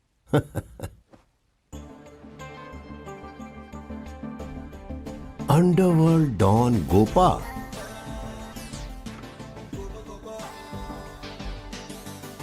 तुम यहाँ क्यों आए हो? What brings you here? Madam, आप पब्लिक सर्वेंट हैं, आपको पब्लिक की सेवा करनी चाहिए। हम तो कभी कभी आपसे मिलकर आपको अपनी प्रॉब्लम्स बताते हैं, भले आधी रात क्यों ना हो। अब जो मैं कहने आया हूं उसे आपको सुनना पड़ेगा। ओह माय गॉड, मैं यहां पर बैठ सकता हूं क्या? ये झूले वाला सोफा मुझे बहुत पसंद है। जब भी मैं इसे देखता हूं तो मुझे बैठने का मन करता है। एग्रीमेंट के मुताबिक मैंने वो जमीन लीज पर ली है। उसमें दखल देने के लिए एडथरा ग्रुप ने मुझ पर केस दायर किया है। इस केस को अच्छी तरीके से लड़ने के लिए मैं और मेरे वकीलों ने इस जमीन के बारे में बहुत ही बारीकी से स्टडी कर रहे हैं। हमें पता चला है कि एडथरा ग्रुप का इस पर कोई मालिकाना हक नहीं है। उनके पास जो कागजात हैं वो जाली हैं। जमीन के मालिक श्रीधरन मास्टर जी हैं। इन मास्टर जी ने उस ग्रुप से पैसे उधार लिए थे। उन्होंने ये पैसे अपनी बेटी की शादी करवाने के लिए लिए थे। पैसे लेने के लिए उन्होंने वो जमीन गिरवी रख दी थी, लेकिन मथई ने वो जमीन हड़प ली।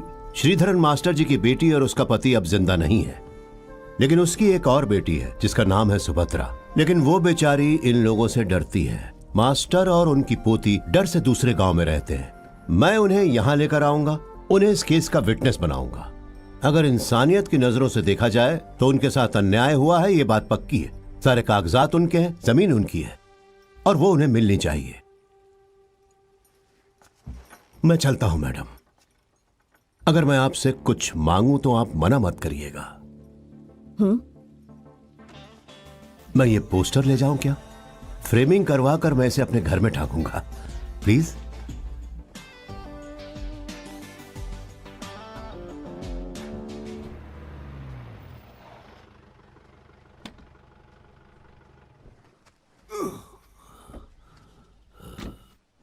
मैं ही हूं संगीतकार गोपन।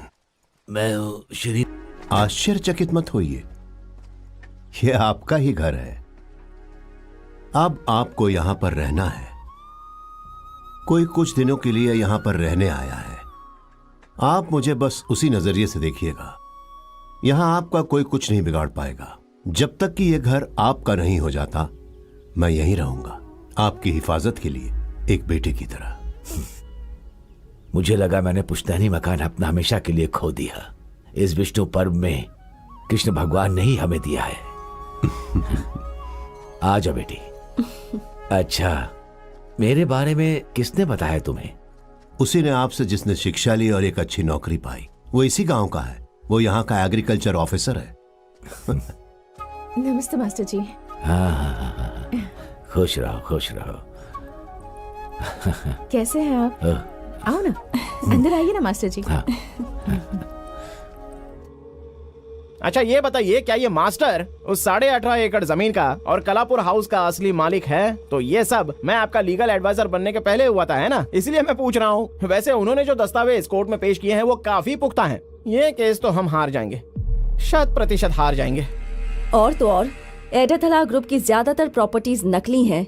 ये प्रूव करने के लिए आरटीओ ने तहकीकात शुरू भी कर दी है। हाँ, अगर ये सारे केस एक साथ खुल गए तो मैं क्या करूँगा? बेबी, सबसे पहले तो उस निकम्मे वकील को आग लगाओ और दूसरा वकील लेकर आओ। तो फिर इस एडवोकेट शशि एम LLB के पास क्या काम रह जाएगा? सुनो, तुम चाहते हो कि तुम्हें तकलीफ ना हो तो चुप रहो। हमसे पैसे लेने के बाद वो जमीन लेबल करने के लिए आया। ये कोई मामूली नयातिनकारा गोपन नहीं है। या तो किसी ने उसे खरीदा है या फिर उसके यहाँ आने के पीछे जरूर कोई गहरा रहस्य है। मुझे तो लगता है वो यहाँ बदला लेने आया है, और ये बहुत ही पुराना बदला लगता है। किसी गरीब ब्राह्मण ने बलि के पत्थर पर अपना सर पटक कर आत्महत्या की थी। उसी हत्या का बदला लेने के लिए वो यहाँ पर आया है। या शायद ऐसा भी हो सकता है कि उस गरीब ब्राह्मण का ये गोपन बेटा हो। कौन गरीब ब्राह्मण? है वकील, ये तो क्या फालतू की बकवास कर रहा है? अपना मुंह बंद रख। ठीक है, मैं अपना मुंह बंद रखता हूँ। ओके, बस। मैंने सभी जानकारों से बात की। सभी को यही लगता है कि हमें सीधे तौर पर इसमें नहीं उतरना चाहिए। तो अब जो जरूरी है वो तैयारी करो। बाबा, आपको यकीन है कि हम कर पाएंगे? आप बस करिए भाई साहब, हम करेंगे बाबा, करना होगा। किसके बारे में बात कर रहे हो आप? तुम्हें जानने की जरूरत नहीं, खत्म करो उसे। अब वो नयथिनकरा गोपन, सीधे तौर पर उसका नाम मत लो। अब जैसा मैं कहता हूं वैसा करो, चाहे जितना खर्चा करना पड़े। वो नयथिनकरा गोपन बचना नहीं चाहिए।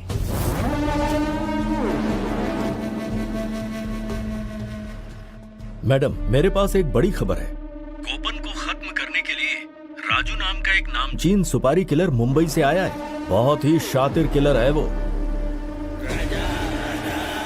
यहाँ गैंग वॉर शुरू होने वाली है। बस हमें अपनी आंखें बंद रखनी होगी, कोई तो मरेगा। या तो संगीतकार गोपन या फिर राजू। वैसे भी मैं तो 2-3 दिनों के लिए यहाँ से गायब होने वाला हूँ।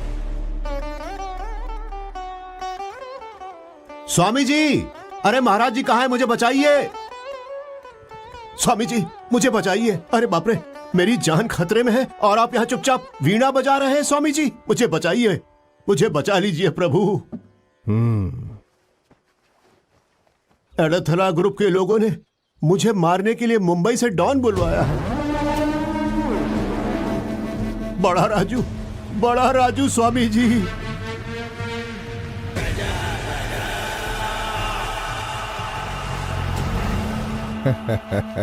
संगीतकार गोपन के सामने उस राजू की क्या औकात। नहीं स्वामी जी, उसके पास बंदूक है। लगता है आप उसे जानते नहीं हैं। अरे वो अपने शहर का बहुत बड़ा गुंडा है। मुंबई में उसकी बहुत चलती है। उसके ऊपर 53 मर्डर केस है और मुंबई पुलिस एक भी केस साबित नहीं कर पाई है। अगर उसने मुझे मारने की सुपारी ले ली तो मुझे जरूर मारेगा स्वामी जी। डरो मत, हम तुम्हारे साथ हैं। कोई फायदा नहीं है स्वामी जी, उसके पास बंदूक है, वो मुझे मार उन डालेगा। लोगों के साथ उलझना तुम्हारे लिए ठीक नहीं होगा। तुम एक काम करो, उनके साथ कॉम्प्रोमाइज कर लो। कॉम्प्रोमाइज? कैसा कॉम्प्रोमाइज? शो होना चाहिए। तुमने इतनी प्रार्थना की, इसलिए गुरुजी ने तुम्हें सपोर्ट किया है। बेघर और बेसहारा बच्चों ने बहुत आस लगाई हुई है, उन्हें निराश नहीं कर सकते और ये गांव की भी जरूरत है। तुम उन्हें उनकी प्रॉपर्टी लौटा दो और यकीन करो हम उन्हें खेती के अलावा वहाँ और कुछ नहीं करने देंगे। बेचारे श्रीधरन मास्टर जी और उनका परिवार रास्ते पर आ जाएगा। तुम उनकी चिंता मत करो, केस लड़ने के लिए हम उनकी हर तरह से मदद करेंगे। हे भगवान, उनके पास बंदूक है स्वामी। एक काम करता हूँ, एडाथला मथाई का मैं पैर पकड़ लूं क्या? है? क्या मैं सचमुच उनका पैर पकड़ लूं?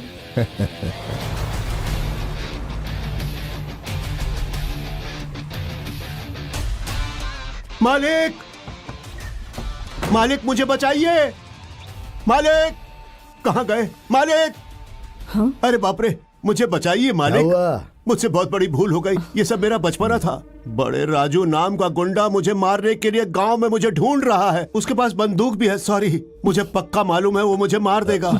इसे माफी मत देना, चाहो तो सबको माफ कर दो। इसी की वजह से मैं बेकार में वकील बनकर रह गया। शशि जी, दाढ़ी में आग लगी हो तो सिगरेट नहीं जलाते हैं। उसके पास बंदूक है।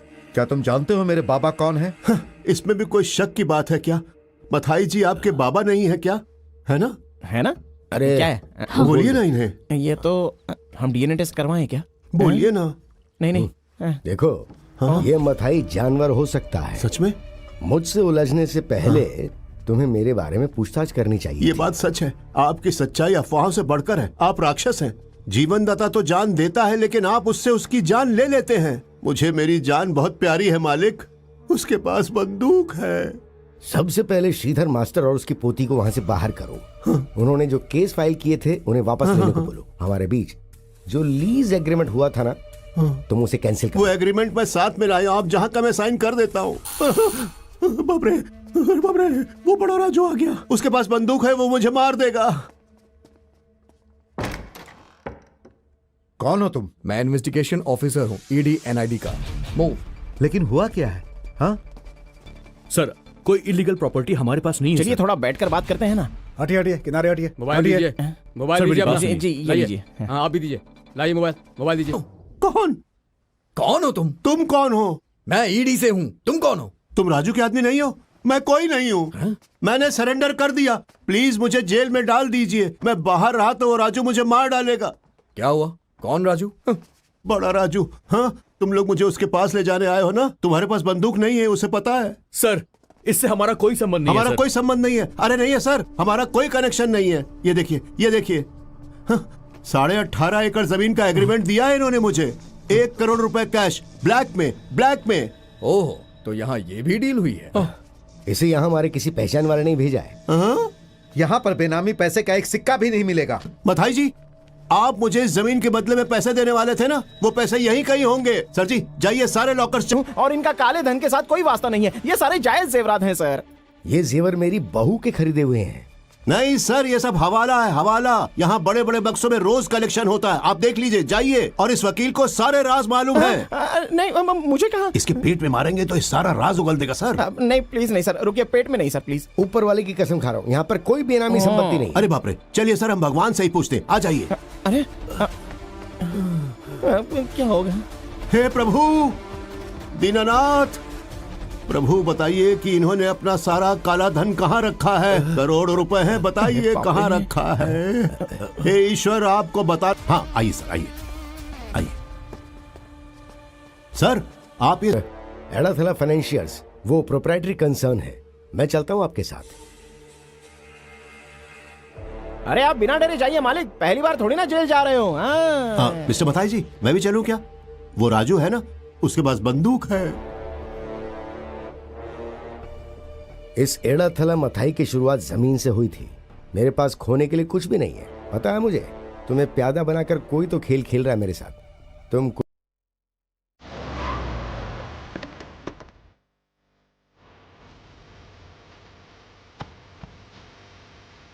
दादाजी,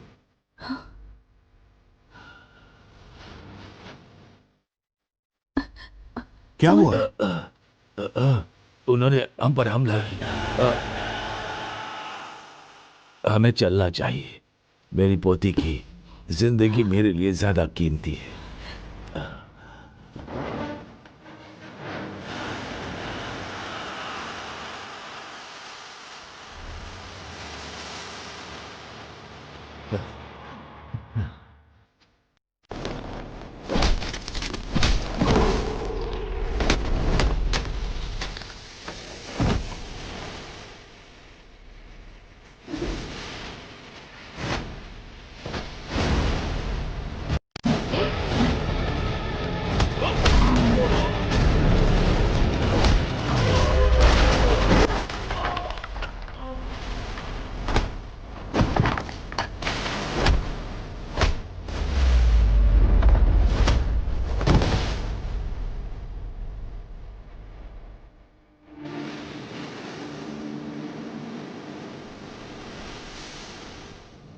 आजा।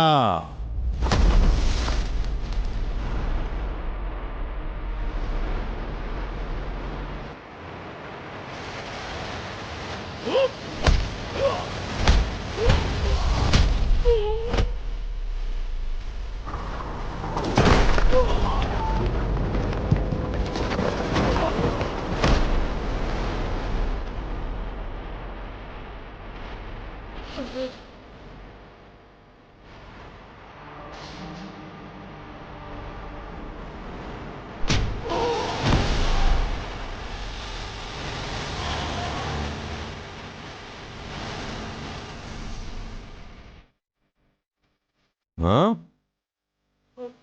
क्या हुआ? मुझसे पंगा लेगा? हाँ?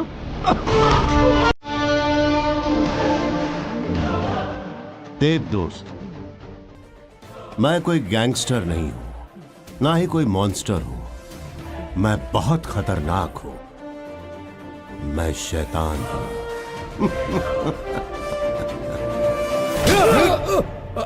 चल बता, बोल, ये गोपन कौन है और आखिर तूने उसे हमसे क्यों मिलवाया? जल्दी बोल। हमारी जमीन उसे लीज पर देने का आइडिया तुम्हारा ही था ना? क्या दुश्मनी है उसकी हमसे? आखिर चाहता क्या है वो?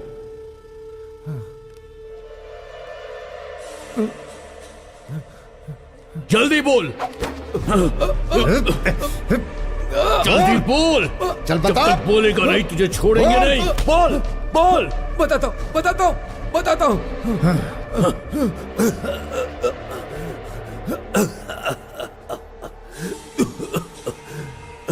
अगर मैं तुम्हें बताऊं या ना बताऊं, मेरी मौत तो तय है। तुम्हें एक बात समझनी होगी। मैं संगीतकार गोपन को तुम्हारे पास लेकर आया था। उसने मुझे प्यादे की तरह इस्तेमाल किया तुम लोग तक पहुंचने के लिए। वो मौके का इंतजार कर रहा था। उस दिन मैं तुम्हारे पिताजी और उनका वकील मिस्टर शशि से मिला था।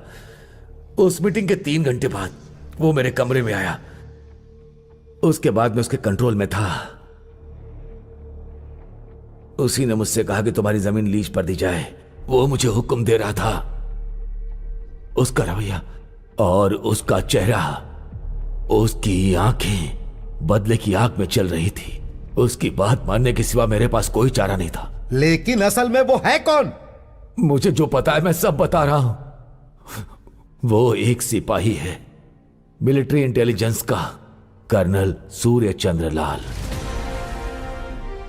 2 महीने तक सीक्रेट मिशन पर रहने के बाद वो अपने पिताजी रिटायर सूबेदार राघवन और अपनी मां जानकी को मिलने गया था। एक सिपाही 3 साल पहले 27 मार्च के दिन उसे जो सब कुछ प्यारा था उसने वो सब खो दिया था।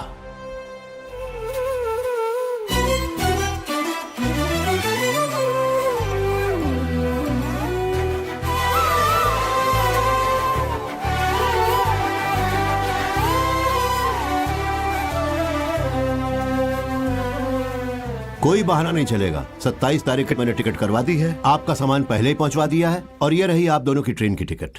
डन। अपनी माँ से कहो बहाने बनाकर ऐन वक्त पर प्लान चौपट मत करे। ठीक है ठीक है। अगर फ्लाइट से आएंगी तो उसी दिन पहुंच जाएंगी, इससे आपको 3 दिन लग जाएंगे। देखो बेटा, ऐसा मत बोलो, 3-4 घंटे का सफर कर लूंगी मैं, ट्रेन में अच्छा लगता है।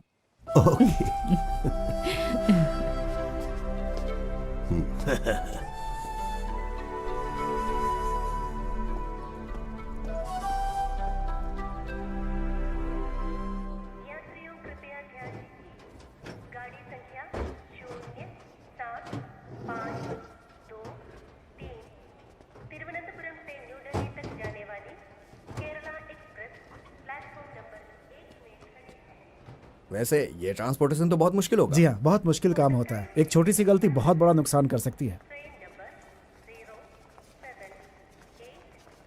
आइए। हाँ।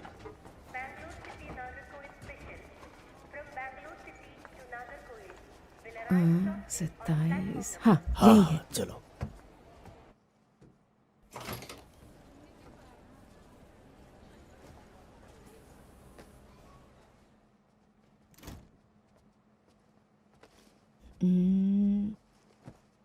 हाँ, यहाँ पर है। हाँ, हाँ।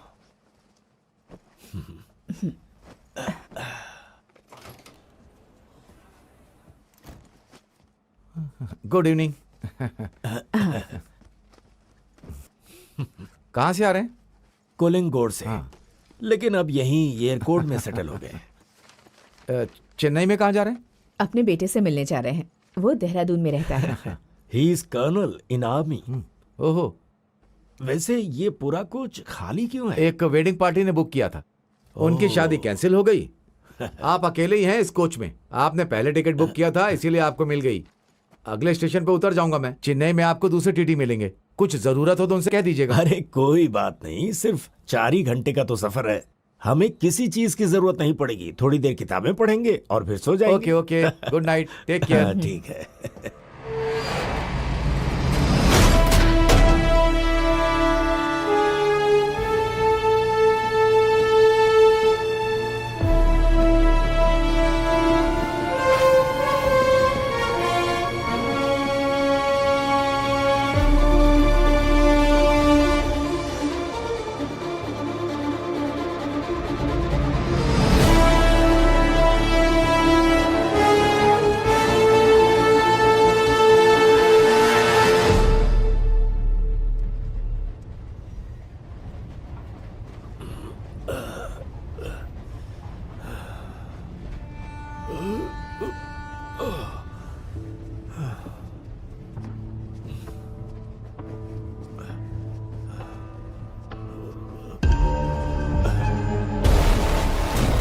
कौन हो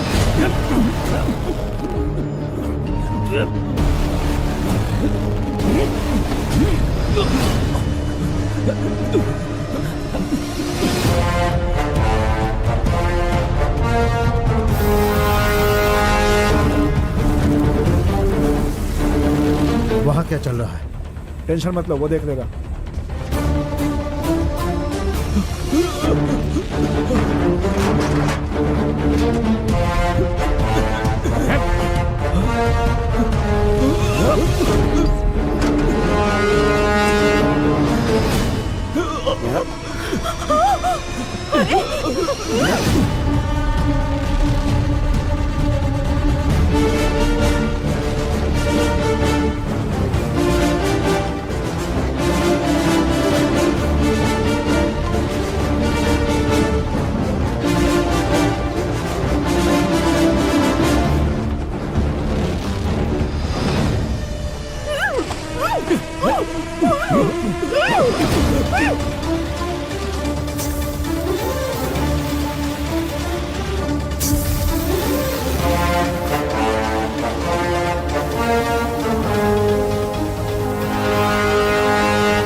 उन लोगों ने भारत के इतिहास की सबसे बड़ी ट्रेन रॉबरी को अंजाम दिया। ना पुलिस और ना ही सीबीआई अब तक उन्हें कोई पकड़ नहीं पाया। लेकिन वो बेटा जिसने अपने माँ और बाप को खोया, उसने उन्हें ढूंढ निकाला। वो पिछले 4 सालों से यहाँ पर है। वो है धर्म योद्धा मुदा कोट्टा बटालियन। याद रखो, वो किसी को भी नहीं छोड़ेगा। वो एक एक को खत्म कर देगा।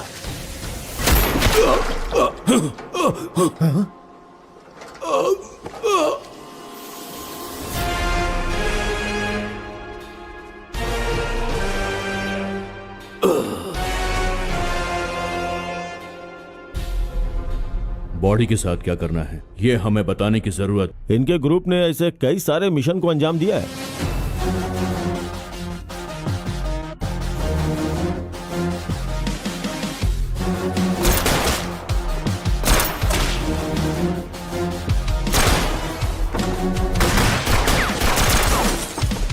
उनका आखिरी मिशन सूरत में था। उसके बाद 1 साल तक वो लोग गायब थे, किसी को कुछ पता नहीं। पिछले बाढ़ के वक्त राहत कार्य के बहाने वो उन क्रिमिनल्स को लेकर आया जो उनके लिए कई सालों से काम करते आ रहे हैं, और फिर यहाँ पे आके सेटल हो गया। उनके दिमाग में क्लियर प्लान था। काका शिवा यानी अय्यप्पन, ये मदुरई से है। 14 मर्डर केस में प्राइम सस्पेक्ट है ये, और 7 किडनैपिंग केसेस है।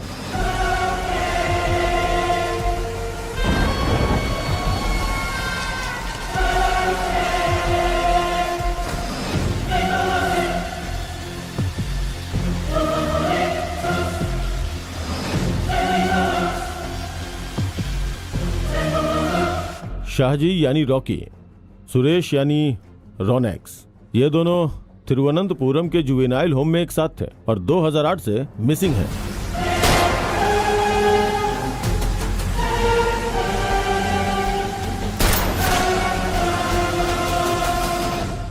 प्रेमचंद यानी कि किशोर, ये यूपी से है, वांटेड क्रिमिनल। इस पर 8 रॉबरी केसेस हैं, 3 रेप केसेस और 8 मर्डर केसेस हैं।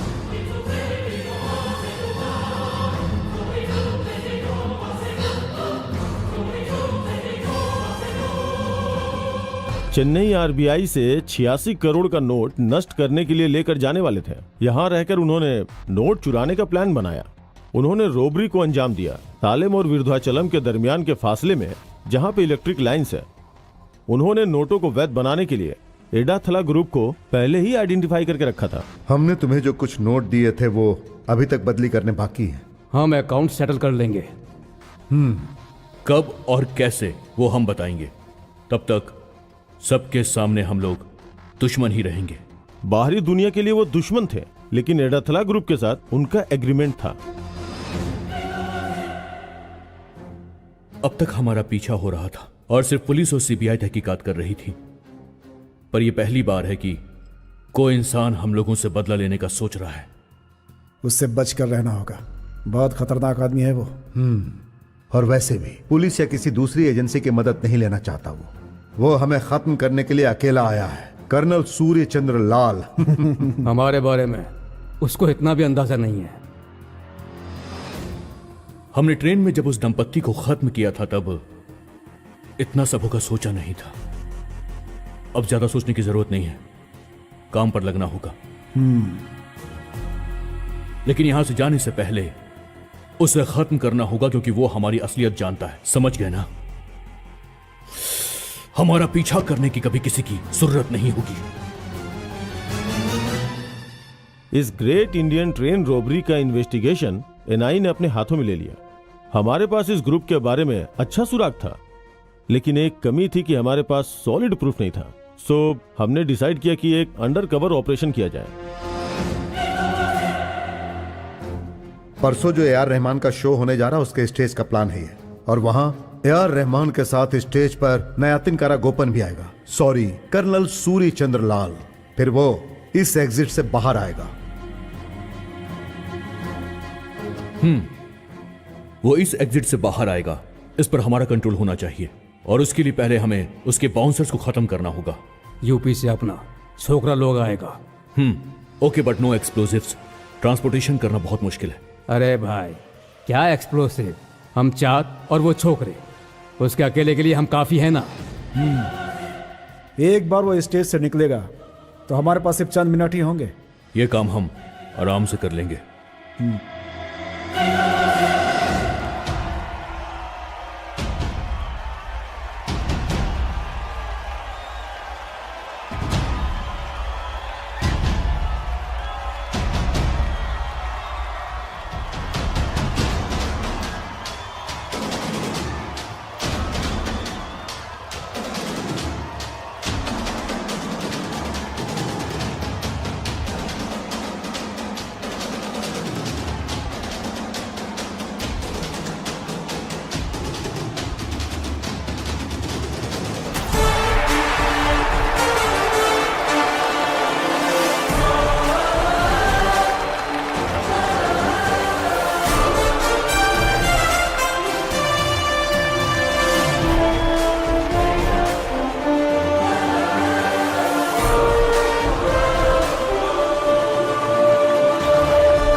हाय मेरे प्यारे दोस्तों, भाइयों और बहनों, मैंने अपना वादा पूरा किया। मैंने आप लोगों से कहा था कि ये गोपन आपके गांव का आज का दिन बहुत ही ऐतिहासिक बना देगा। और आज ये दिन बहुत ही ऐतिहासिक बन गया है। हम सभी के बीच में ऑस्कर अवार्ड विजेता पद्म भूषण मेरे प्रिय मित्र AR रहमान आप सभी को अपने गाने से मोहित करने के लिए आ रहे हैं। क्या मैं उन्हें बुलाऊं? सच में बुलाऊं? मेरे प्यारे दोस्त, मेरे प्यारे भाई, म्यूजिक के सम्राट AR रहमान, प्लीज वेलकम।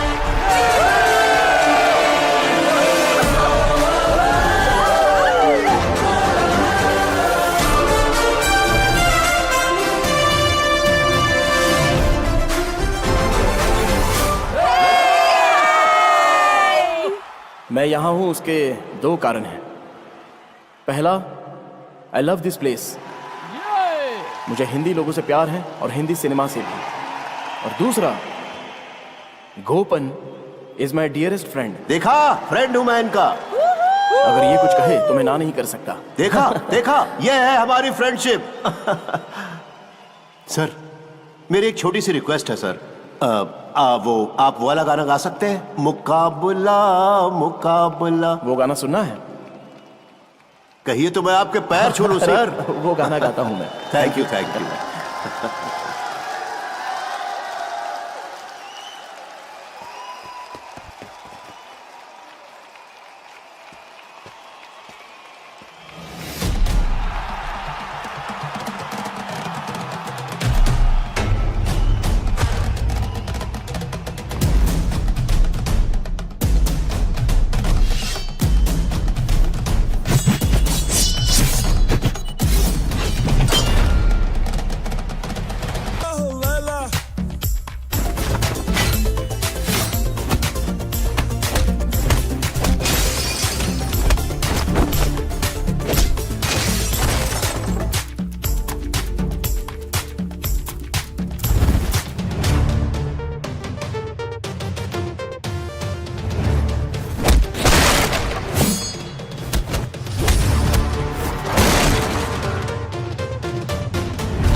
तुझे लगता है तू इस खेल में मुझसे आगे है, पर यह खेल मेरा है और तू इसमें फंस चुका है। मेरे दोस्त, मैं बहुत ही खतरनाक हूं। एनआईए ने शंकर वासुदेव और उसके ग्रुप को कस्टडी में ले लिया। अब वो कभी भी बाहर की जिंदगी नहीं देख पाएंगे।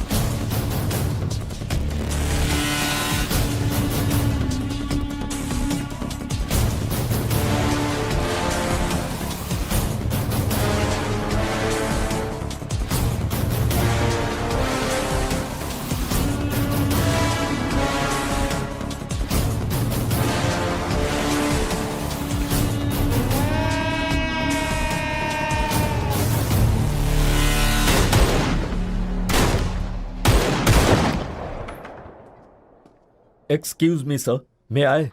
कम इन।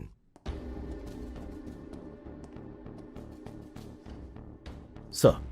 यस सर, मैंने जब उनसे पूछताछ की तो एडाथाला बेबी और बाबू ने बताया कि संगीतकार गोपन असल में लेफ्टिनेंट कर्नल है। देखो, फिलहाल तुम ऐसा कोई स्टेटमेंट मत लेना उनसे।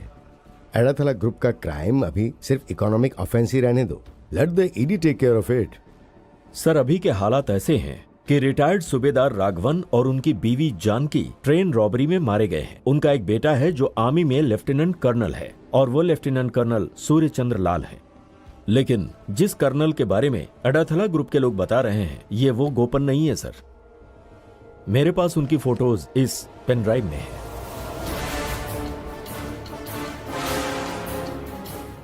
दैट्स राइट, यही कर्नल सूर्य चंद्र लाल है और वो अभी बहुत बड़े सदमे में है। अभी वो आर्मी के हॉस्पिटल में भर्ती हैं। तो नया तिनकारा गोपन? वो हमारा अंडरकवर एजेंट है और उसकी आइडेंटिटी गुप्त है। उसे अलग अलग जगह पे अलग अलग नाम से जाना जाता है।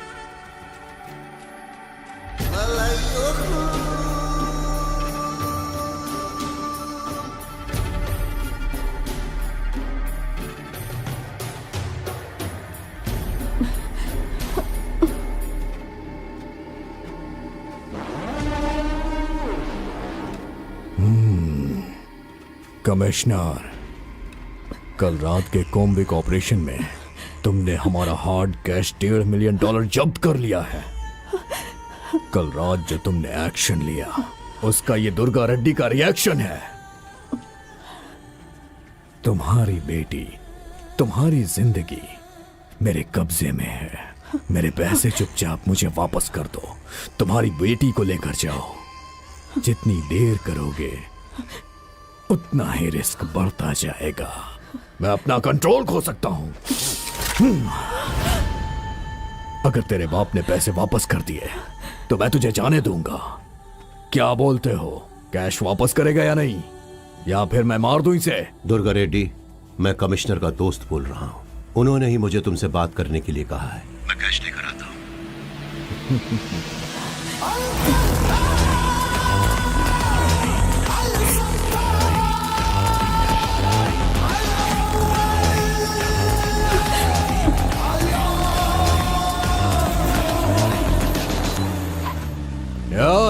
हट जाओ।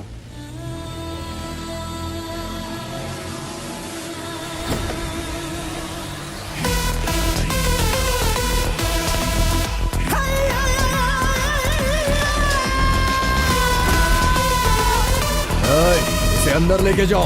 चल चल चल।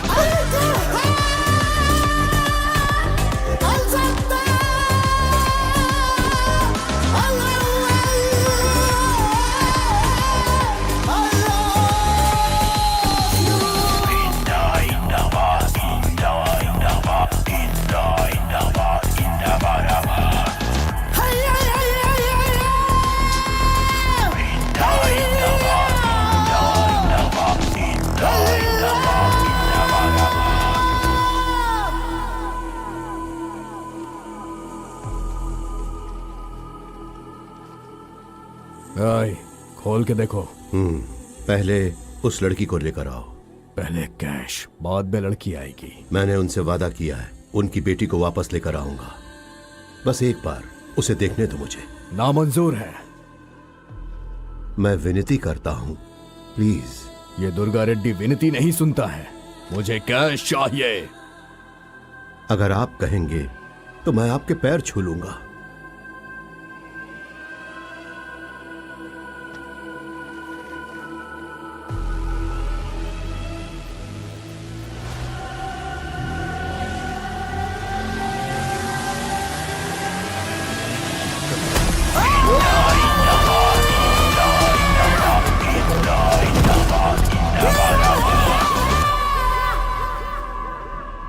मेरे दोस्त, मैं बहुत खतरनाक हूं।